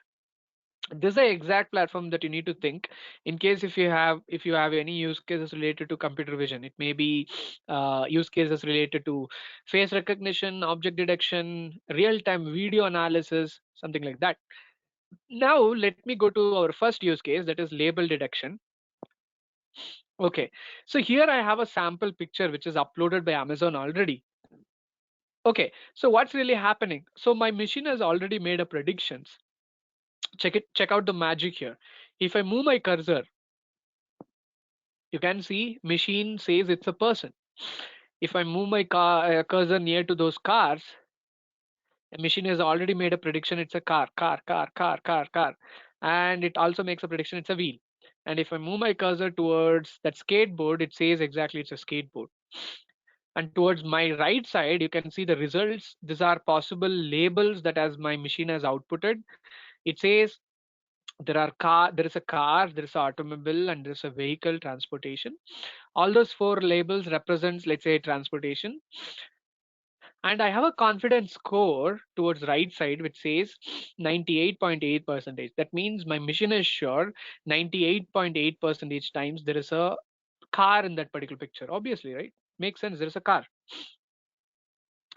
And if I scroll down, it says human being, person. Yes, there is a human being, person. Skateboard, 94.3 percentage. There is a skateboard. Yes, we have a skateboard. And if I scroll down, you'll get a lot of possible labels: downtown city, urban building. You can see this is actually the scenery. So it can also predict a scenery in that picture.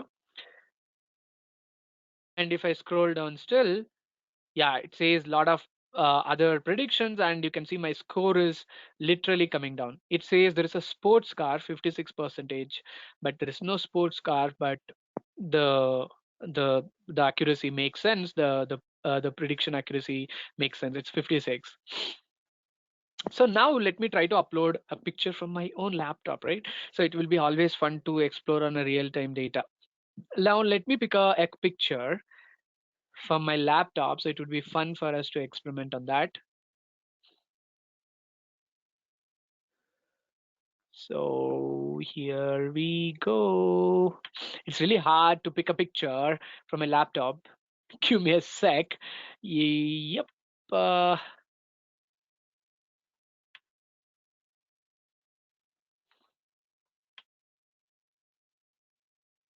okay, so here we go. Okay, this picture is not good.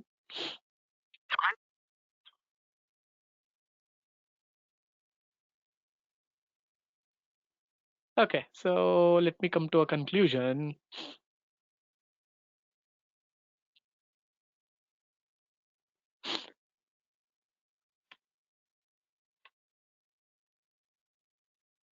Okay, so here we go. So I'm going to upload a picture. Yep. So this is a picture of our offline class. We do offline classes in Bangalore, India. So this is long ago. We just picked the picture, and you can see my machine has already made a prediction. It says there is a desk, cool, laptop, computer keypad, and laptop, person, laptop, person, and there is a person. Obviously, that's me trying to help other participants to clear their doubts. So isn't it amazing? So this is about label detection. Then I would like to give a demo on a facial analysis. So facial analysis. So facial analysis is the exact use case that you might have seen in your phone, obviously, a face unlocking system. So there might be a similar application running on your phone. Once analyzing your face, it's unlocking the phone basically. And here you can see there's a beautiful woman. She's driving a car, and we have a bounding box, and we have a three dots representing the shapes of that face. Towards the right side, you can see it says a machine says looks like a face, good, appears to be female, 99.9 percentage, age range 21 to 35 years old. Isn't it amazing? She exactly from 25 to 30, 25 to 35 years old, right? So and age range makes sense, not smiling. So she is actually smiling, but you can see the confidence is 61. Okay, appears to be happy, yes, 70 percentage of times. Wearing glasses, 98.8 percentage of times.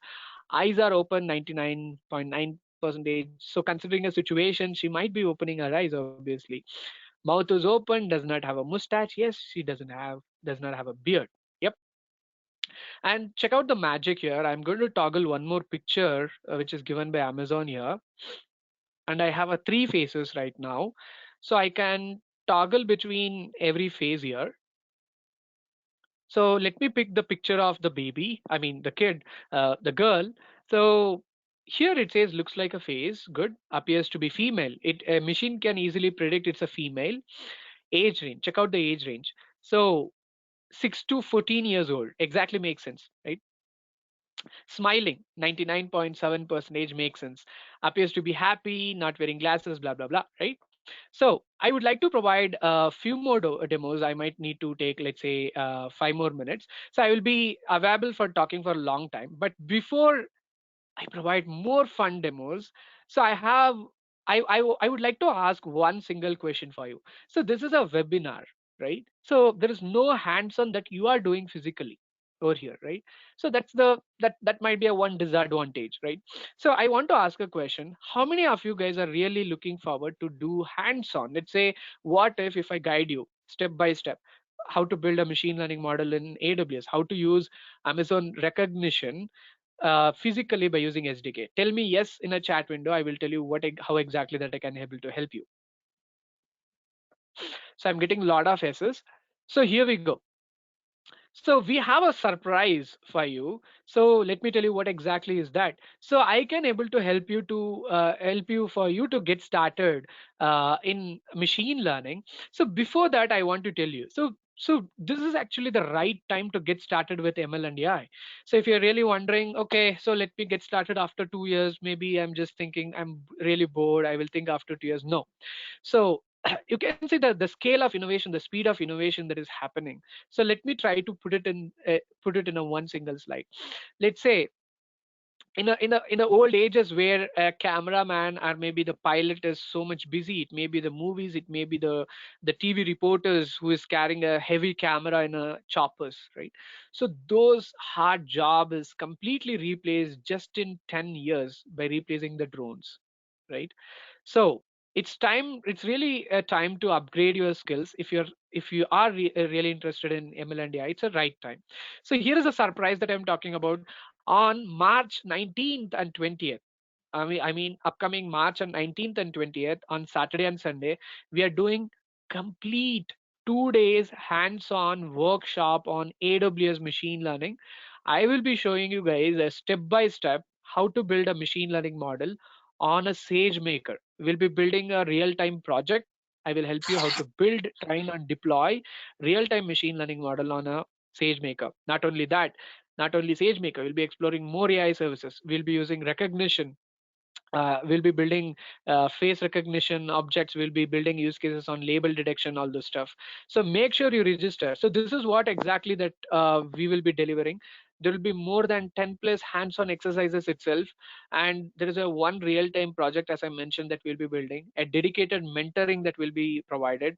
So this scratch course workshop will be an average of 10 hours, so will be completely hands-on. And so is this workshop, does it have any fee? Obviously, we have a fee because it's a hands-on workshop where I will be putting, my team will be putting a bunch of time for you to for you guys to get started with ML and AI, obviously. And the pricing is very affordable. It's just the amount of price that you spend for a single dinner. This is how the price scale is. So so we have a two kinds of tickets. One is per person. If you're joining as an individual, it's just starting from 1999. Here what you get. See, just don't think it's just for this workshop. It's not that, it's more than that. So let me try to explain you. So once after, so you will be getting an access to complete 2 days workshop, completely hands on. You can get a lot of free ebooks from us. You'll be getting an access to recordings of this workshop, and more importantly, community support. What do you mean by community support? So there is no tata bye bye after this webinar for you. So we are trying to build a community of a peoples similar to you, like who are really interested in getting started with ML and AI. So where we provide a lot of data in our groups, maybe providing continuous updates on reads, job opportunities, free webinars, something like this that we do, you can attend, right? Hackathons, something like that. So hands-on guides. So, and you can also book a group of 3 people's tickets. Let's say if you want to book a group ticket for your friends along with you, you get 10% discount, obviously. So you can get 10% discount if you book a group ticket. And let's say if you want to, like, if you're joining from an abroad, from other country, so we have a international participants tickets where it starts from $30. That's it. So $30 and same benefits. You get access to ebooks, recordings, community supports, access to webinars and hands-on guides, and more importantly, so you can see, like, we have more than 100 people joining this webinar. So you might not see not more than 25 people joining our workshop, because we are keeping this workshop limited to only for 25 people for one single reason, because it's a hands-on workshop. So it's our responsibility to help you complete all the projects that we are doing during the during the workshop on March 19th and 20th, right? So make sure you register for this workshop, because it's a one-time opportunity. Is very less affordable seats that we have. So make sure you register for this workshop. Let's say the main 3 takeaways from this workshop. The first is you'll be getting a complete idea about what is ML and AI. You'll get complete basics. And second thing is, you're not only learning about machine learning over there, you're also learning AWS, how to use AWS, how to use SageMaker, how to build and deploy machine learning models, right? And third thing is about our community, where we will be helping you to keep on updated on ML and AI every day through our community. So make sure you register for this. So before, let me just before I share the download links of a free ebooks, before that I will share the registration links for this workshop. Before that, I would like to provide you the curriculum, what exactly that we're going to learn in that entire 2 days workshop. Here we go. So I will share this curriculum PDF also for you. So it's a 2 days workshop on March 19th and 20th. So we'll be getting started introduction to ML and AI. So this is where we will be refreshing our basics. Like we'll be talking about types of machine learning, Python, statistics and probability, data engineering, data analysis once again, and then we talk about obviously AWS. So here is a place where I will be helping you guys to give a tour on AWS, how to use AWS, what are the different services are available, ML services, AI services, and using introduction to SageMaker, introduction to recognition. Yes, we're going to use recognition in deep. So we're going to program recognition. So by using SDKs, and we're going to build all the kinds of projects on, let's say, object detection. It may be image moderation, facial analysis, celebrity recognition, face comparison, text and image, or maybe video analysis. So that's a plan for a let's say day one. On a day two, let's say on a 20th of March. So what exactly that we're going to do? So we're going to explore S3, obviously the very important data store for machine learning. Then we're going to explore the few AI services, not only Amazon Recognition. We're going to explore Amazon Lex, Amazon Poly, Amazon Textract, Amazon Translate, a lot of other things. And it's the very important thing is obviously SageMaker. So Amazon SageMaker, as I mentioned, we're going to use a TensorFlow as an algorithm. We're going to build a real-time project by using Amazon SageMaker along with TensorFlow as an algorithm. We're going to build, train, and deploy a machine learning model in a production-ready environment. So this is what exactly that we're going to learn in this 2 days workshop. So before that, now let me share. So yeah, so let me share the download links and the registration link for that workshop. So here we go.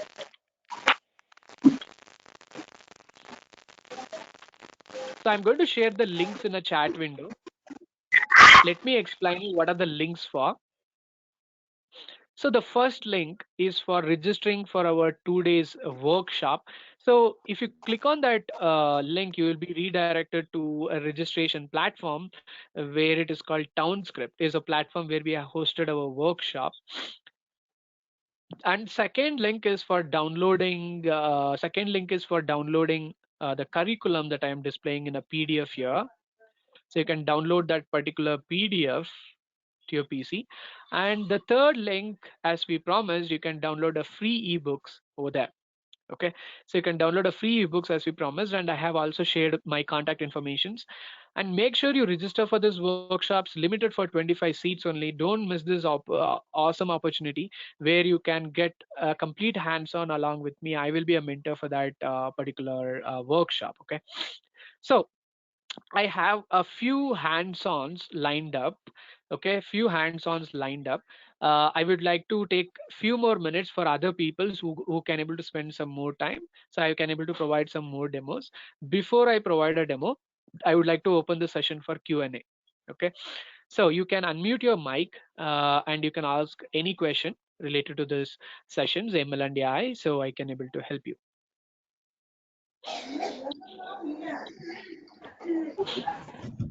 Oh, Yes, guys. hello. Hello, yes, sir.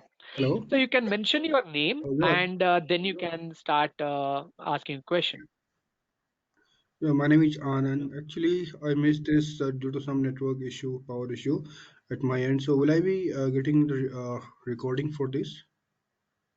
Yes, you will be receiving a recording for this webinar. Yes. So, by what time? Immediately or by Probably how tomorrow. many hours? Yeah. Okay, thank you. That's all right. So, once I will cover this completely. So, again, if I would have any questions, so I'll ask you. Sure, sir. Yep. Fine. Thank you, sir. You're welcome, sir. Yeah, good evening, Sharath. This is Murli Krishnan from Chennai. Hi, Murli Krishnan. Yep. Yeah, I am developing a machine learning algorithm in Python. Let it be Jupyter Notebook. So, is it Okay. mandate for my algorithm to deploy in an order? For example, for automation, that is autonomous vehicle, I'm developing an algorithm. Uh, how important I have to put it in some small car and to validate the algorithm, or at Python level, it's fine. So like you want to validate your machine learning model, or like you want to deploy it, your machine learning model on any specific hardware that you're talking about? Yeah, basically I want to validate it. For validating, is it necessary to prototype the validation, or Obviously, yes. we are as confident? So, I mean, to validate, let's say the first iteration of validation can be done with your testing data itself if you have a validation data, especially. Okay. So, but let's say if you're talking about a real time, obviously that comes under once you have in a real time, if you have deployed it. Let's say you are talking about, so what kind of a use case, for example?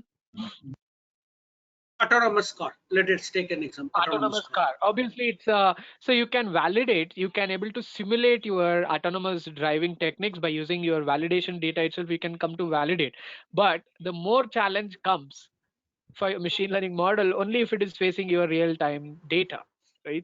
So it's better, let's say, you might have seen Amazon has a platform called Amazon Robo Maker, for example, or if I'm not wrong, the platform is called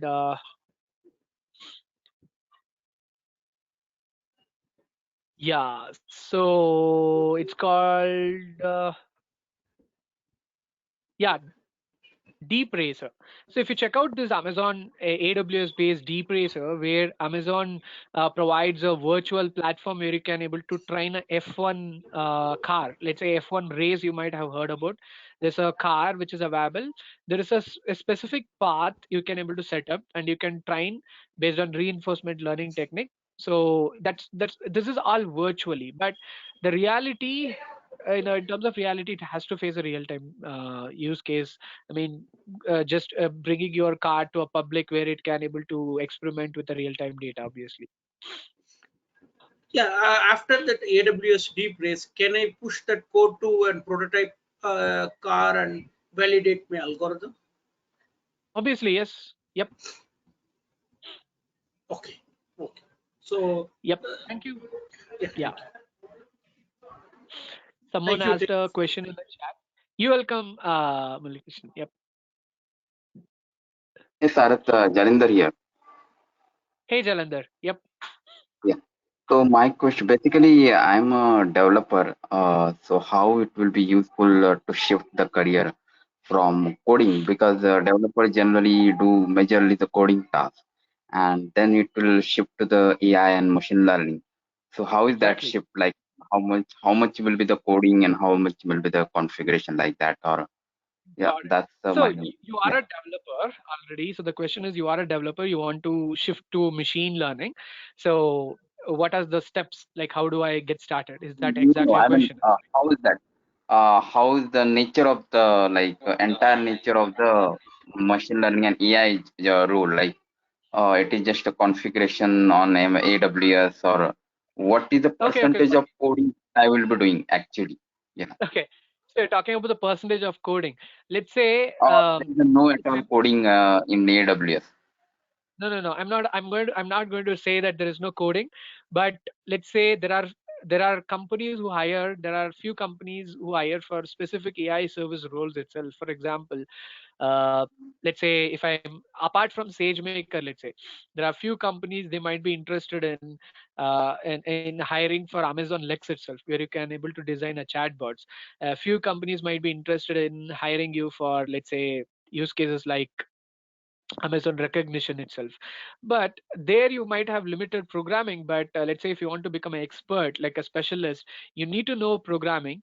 Let's say, obviously, when it comes to SageMaker, if you want to build everything from a scratch, obviously, a company want to represent their product as a unique, they have to, they might be very much interested to develop their own technology on SageMaker, for example. So in that perspective, we might use a SageMaker, where you need to know how to use Python programming, for example. Obviously, Python. Let's say we get started. There then comes R and other languages. Obviously, it is if you are good at Python, that would be more enough. And certain other things also follow up. Like if you want to become a specialist, like building the architecture, the pipeline pipelines inside AWS, right? Data engineering pipelines, data analysis pipelines, and then comes finally model monitoring the model, basically the concepts of ML ops.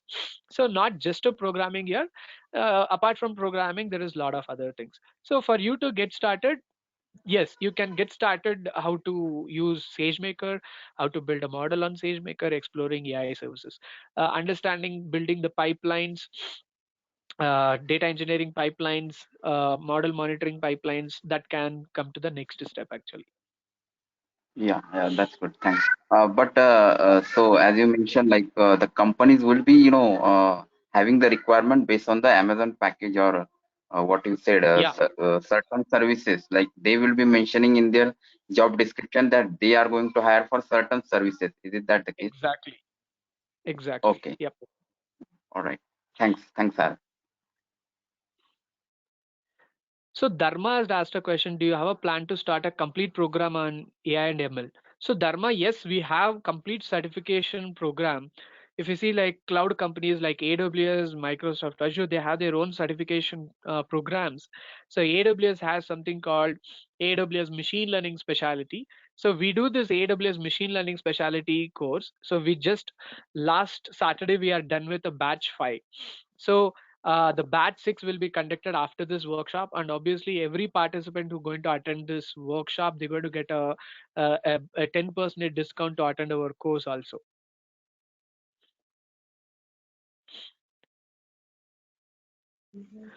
So let me know if you guys have any questions.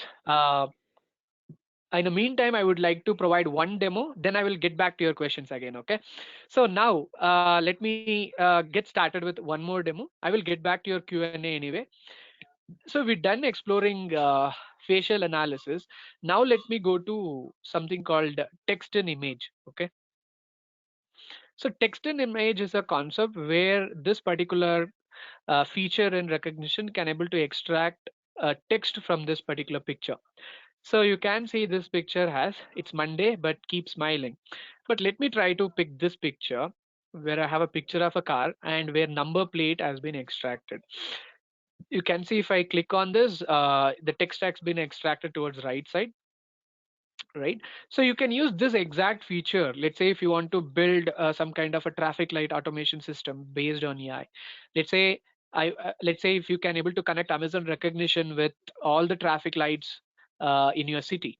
So where anyone who is crossing a red light illegally, you can capture that number plate, you can find them automatically, right? And let me tell you one more reality. I have seen like few people are joining from US. So a lot of companies uses Amazon recognition. And if you don't know, US government is actually using Amazon recognition. So for what actually? So let's say we are fans of movies, obviously, right? We watch Hollywood, Bollywood, any kind of a wood it is.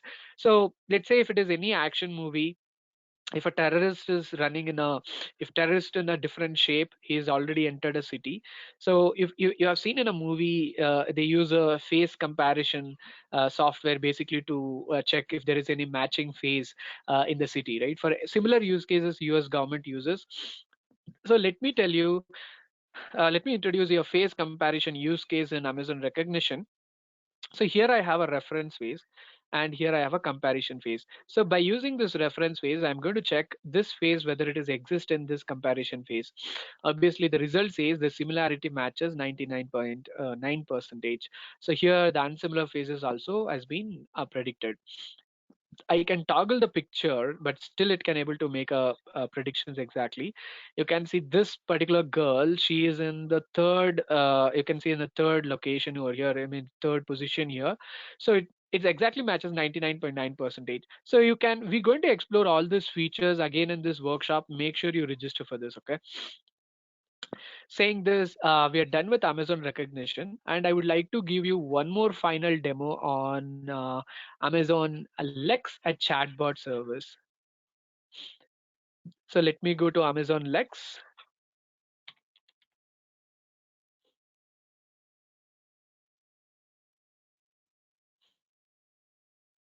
So as I mentioned, Amazon Lex is the chatbot platform where you can build a customized chatbots, and you can deploy this chatbots anywhere. Let's say it may be on your Facebook e-commerce website that you have, right, for your customer support use cases. So Amazon Lex, as the name represents, actually it is derived from Amazon Alexa.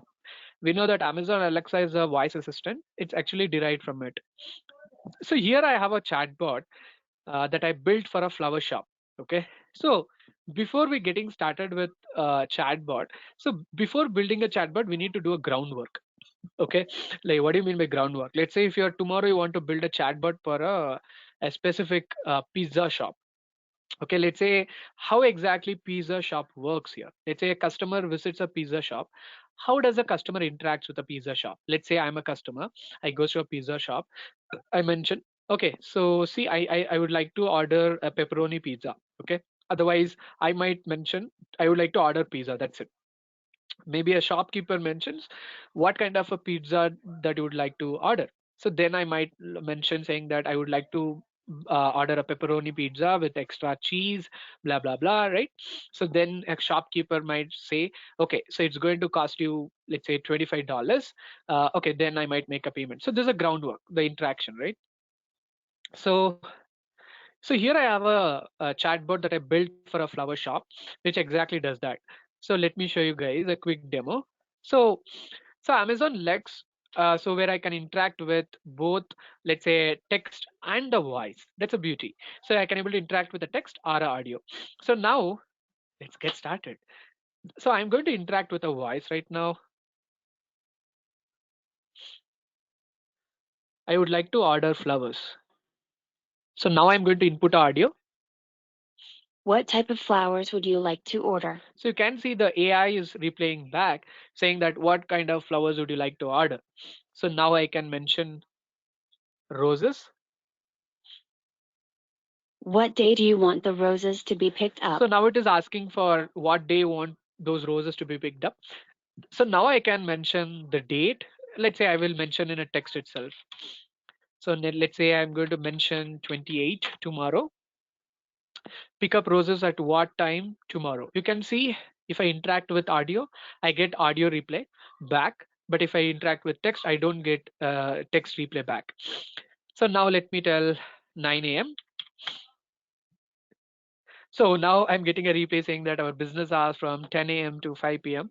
Good. So now I can mention 10 a.m. So, okay, your roses will be ready to pick up at 10 a.m. It will cost $25. Well, does it sound okay? Okay. So this is about Amazon Lex. So where you can build complete customized chatbots. Okay. So this is about Amazon Lex. So now I would like to take few more questions if you have. Then I would like to give one more demo. Then we will exit the session. Okay. So if you have any questions, please unmute your mic. Then you can ask your question. So Mariam asked a question. I have booked and excited to be learning with you. I'm currently waiting to learn about the data engineering and wondered, could you talk a bit about databases like ML use cases? I saw uh, MongoDB in the older flower example. So MongoDB. So MongoDB is, again, it's a kind of a NoSQL database.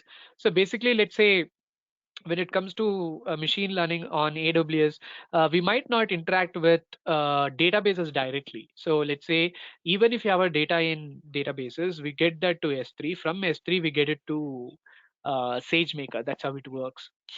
But yes, MongoDB can be used. Let's say there is a similar to MongoDB, there is a DynamoDB in AWS. You can use that databases, especially for storing your prediction results, right?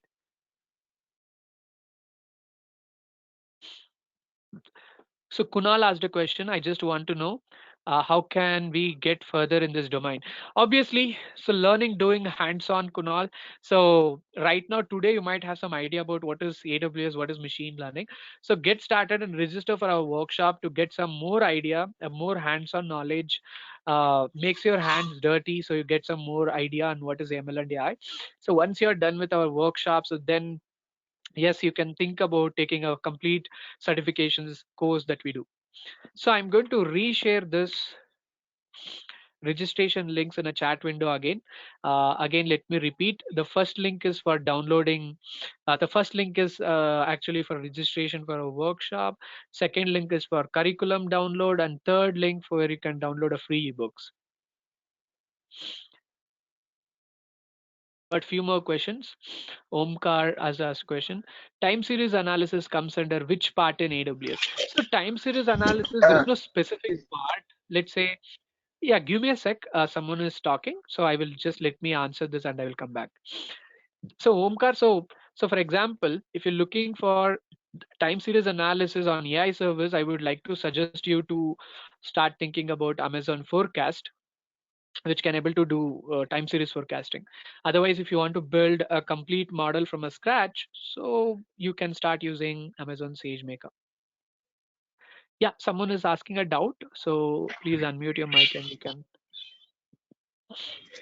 Oh, okay. Sorry, I was going to ask about the influence of variance standard deviation on data set. I didn't get that part while you were explaining. I've been having confusion about it, how it impacts the data variation. So I want to know, could you please explain again variance, standard deviation, and percentiles, and the influence on data spread? Thank you. Okay, I'm sorry, like there is a lot of disturbance. I mean, there's a lot of background noise. If you don't mind, can you could just explain it in a just one or two lines? Like, yeah. So can you repeat it?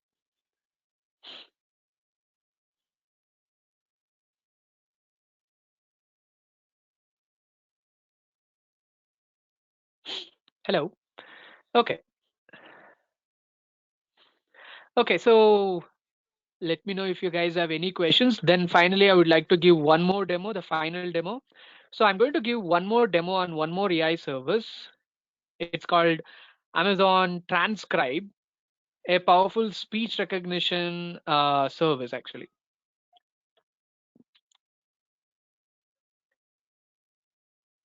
Shasit, if I'm not wrong, he has asked a question.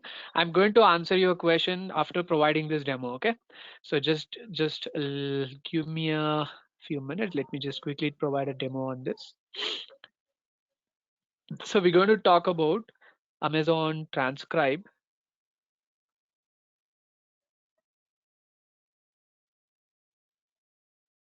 So Amazon Transcribe is actually a speech recognition service. Let's say I showed a demo on Amazon Polly, which can able to convert your speech to your text to speech.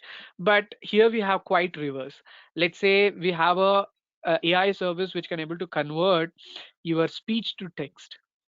Okay, so Amazon Transcribe, an automatic speech recognition AI service. So let me just provide a quick demo, and you can check out my screen. So what I'm going to mention right now, it's going to convert that into a text over here. Start streaming. Okay, so here we go. You can check out my screen. So we are talking about Amazon Transcribe, a powerful speech recognition AI service, which is currently converting everything that I speak into the text actually. Okay, so this is the power of AI service, and you can use this Amazon Transcribe, where you can integrate this with any video conferencing platform, where you want to convert a speaker's audio into a text especially, and this has a great use cases again. And to explore the more fun services like this, and if you want to be part of the next era of AWS machine learning, especially the machine learning career where you are looking forward to get into the very high paid jobs, and I guess this is the right time to get started anyway. So this is about Amazon Transcribe. It's more fun, right? It's converting everything that I talk right now. Yeah, it's fun. Awesome. Okay, let me stop. Okay. Okay, so you can see this is about Amazon Transcribe. This is our final demo. So to get more hands-on, so we're going to have a more fun in this 2 days workshop on March 19th and 20th. We're going to build a real-time project on Amazon SageMaker. We're going to explore recognition, again Lex, again let's say transcribe, and other few AI services possibly. So let me know if you have any other questions. I will spare a few more minutes. Okay, So and yeah, I Sasha, posted a question. Okay, I yeah, posted let a me have. question on the chat. Could you please check it? I was asking about variance, standard deviation, and percentiles, and how they impact data. I've been so confused about it, and I've not really got a good explanation. Could you please just explain how it affects data and how we can derive insights from percentiles, variance, and Sure. standard deviation? Thank you. Okay, so you were talking about standard deviation and variance. That's good. So standard deviation and variance, as I mentioned previously, it's about all about reading how your data is spread, and you can also use your standard deviation and variance, especially to come to a conclusion whether you have any outliers in your data or not. So whether you need to filter that outliers or not. So there is a situation in a few number of times it is good to have an outliers in your data set, but few times probably you don't want to have that outliers. So as I mentioned, let's say based on the amount of standard deviation, the results that you have obtained, you can come to the conclusion the amount of data points that is lying away from that standard deviation, you can consider that as outliers. That's how you can able to use standard deviation and variance to come to the conclusion, especially in a data engineering perspective. Obviously, there's a lot to learn. We'll be exploring more about this during this workshop, and yeah. So Sashit has asked a question. What are the research opportunities in a reinforcement learning on LoRaWAN? Okay, that's awesome. On LoRaWAN. So Sachit asked a question. So reinforcement learning is again a technique. It's a kind of a learning technique, but you are mentioning about LoRaWAN. So LoRaWAN is again an IoT based technology. Uh, so it's a low power technologies where you can use IoT sensors to sending a data. I don't think so where LoRaWAN might have more opportunities, because LoRaWAN is a technology where you can use to gather a data and bring it to your databases, cloud platforms. But generally, let's say if I want to answer research opportunities in reinforcement learning, there's a lot. So reinforcement learning technique, you can find a lot of research opportunities in self-driving cars, obviously making those better, because not just a self-driving cars, it may be uh, self-driving buses, maybe self-driving trains. A lot of things can happen. I'm just talking about self-driving cars here, but let's say manufacturing industries has a lot of use cases in terms of in terms of reinforcement learning, like robotics, for example. Let's say robots which is used in the manufacturing industries to assemble a particular two-wheeler, assemble a four-wheeler. So just think about the manufacturing industries having a zero employees working, just robots is working. There's a lot of use cases in reinforcement learning over there. And obviously we can talk about the same zero employee based warehouse, let's say considering warehouses like Amazon, or maybe like you might heard about Alibaba warehouse, where they have completely automated their entire warehouse with robots. So where they have a lot of use cases in reinforcement learning. There's a lot to on that, but I don't think so LoRa is again a technology where you gather a data.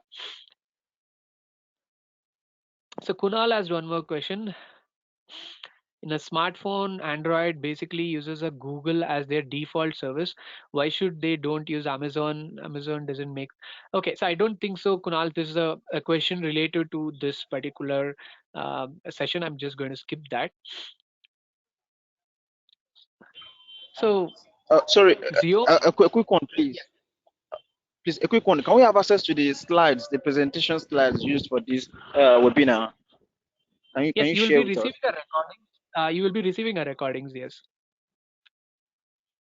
Okay, how about the presentation slides? Can we get out to this your Uh, presentation slides? I don't think so. We will be sharing a presentation slides, but anyway, I will check with my team. Okay. Okay, so Xiomi asked a question, will we get a certificate of this workshop? Yes. So once after completing a 2 days workshop on AWS machine learning on March 19th and 20th, yes, you will be getting a certificate from Citron Technologies. So is there any way we can have access to the slides? Okay, I guess the same person. Okay, fine. So we will check with our team in case if we are sharing our slides. Let me check if you have any more questions in the chat.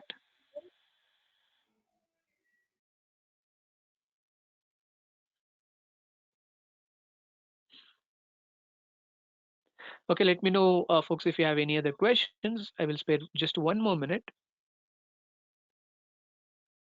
For this workshop Yes, joining, please. will we get any email? Sorry, will you get what? Sir, Can you please repeat it? will we get email for this workshop joining webinar? It's a workshop, it's not a webinar. Okay, so because I don't want to call it as a webinar. It's a workshop on 19th and 20th. So I will share the registration details via email also, but I will share once again the registration details in a chat window. So you can use the registration details that I shared right now in a chat window to register. So Syed asked a question, won't we get a certificate for this webinar session? No, Syed, we didn't plan to provide a certificate for this webinar because, yeah, usually we do provide a certificate for hands-on sessions only, but maybe I will consider this as a feedback.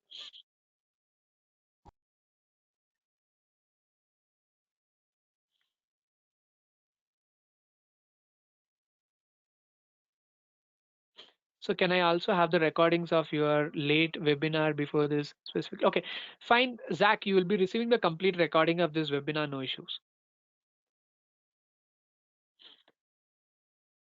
So thanks, Mariam, for your feedback. Yep, then. Okay, then. I guess if you don't have any doubts, I guess it's time to exit. So have a great day, enjoy your weekend, and make sure you register for our upcoming workshop. Don't miss it. It's going to be more fun, like 3 times, 4 times, 10 times fun than this webinar, where you will be building projects along with me. So we'll be helping you how to create AWS accounts, configuring the software to fulfill all the prerequisites. So no issues. So thank you all and have a great day. Thank you. Thank you.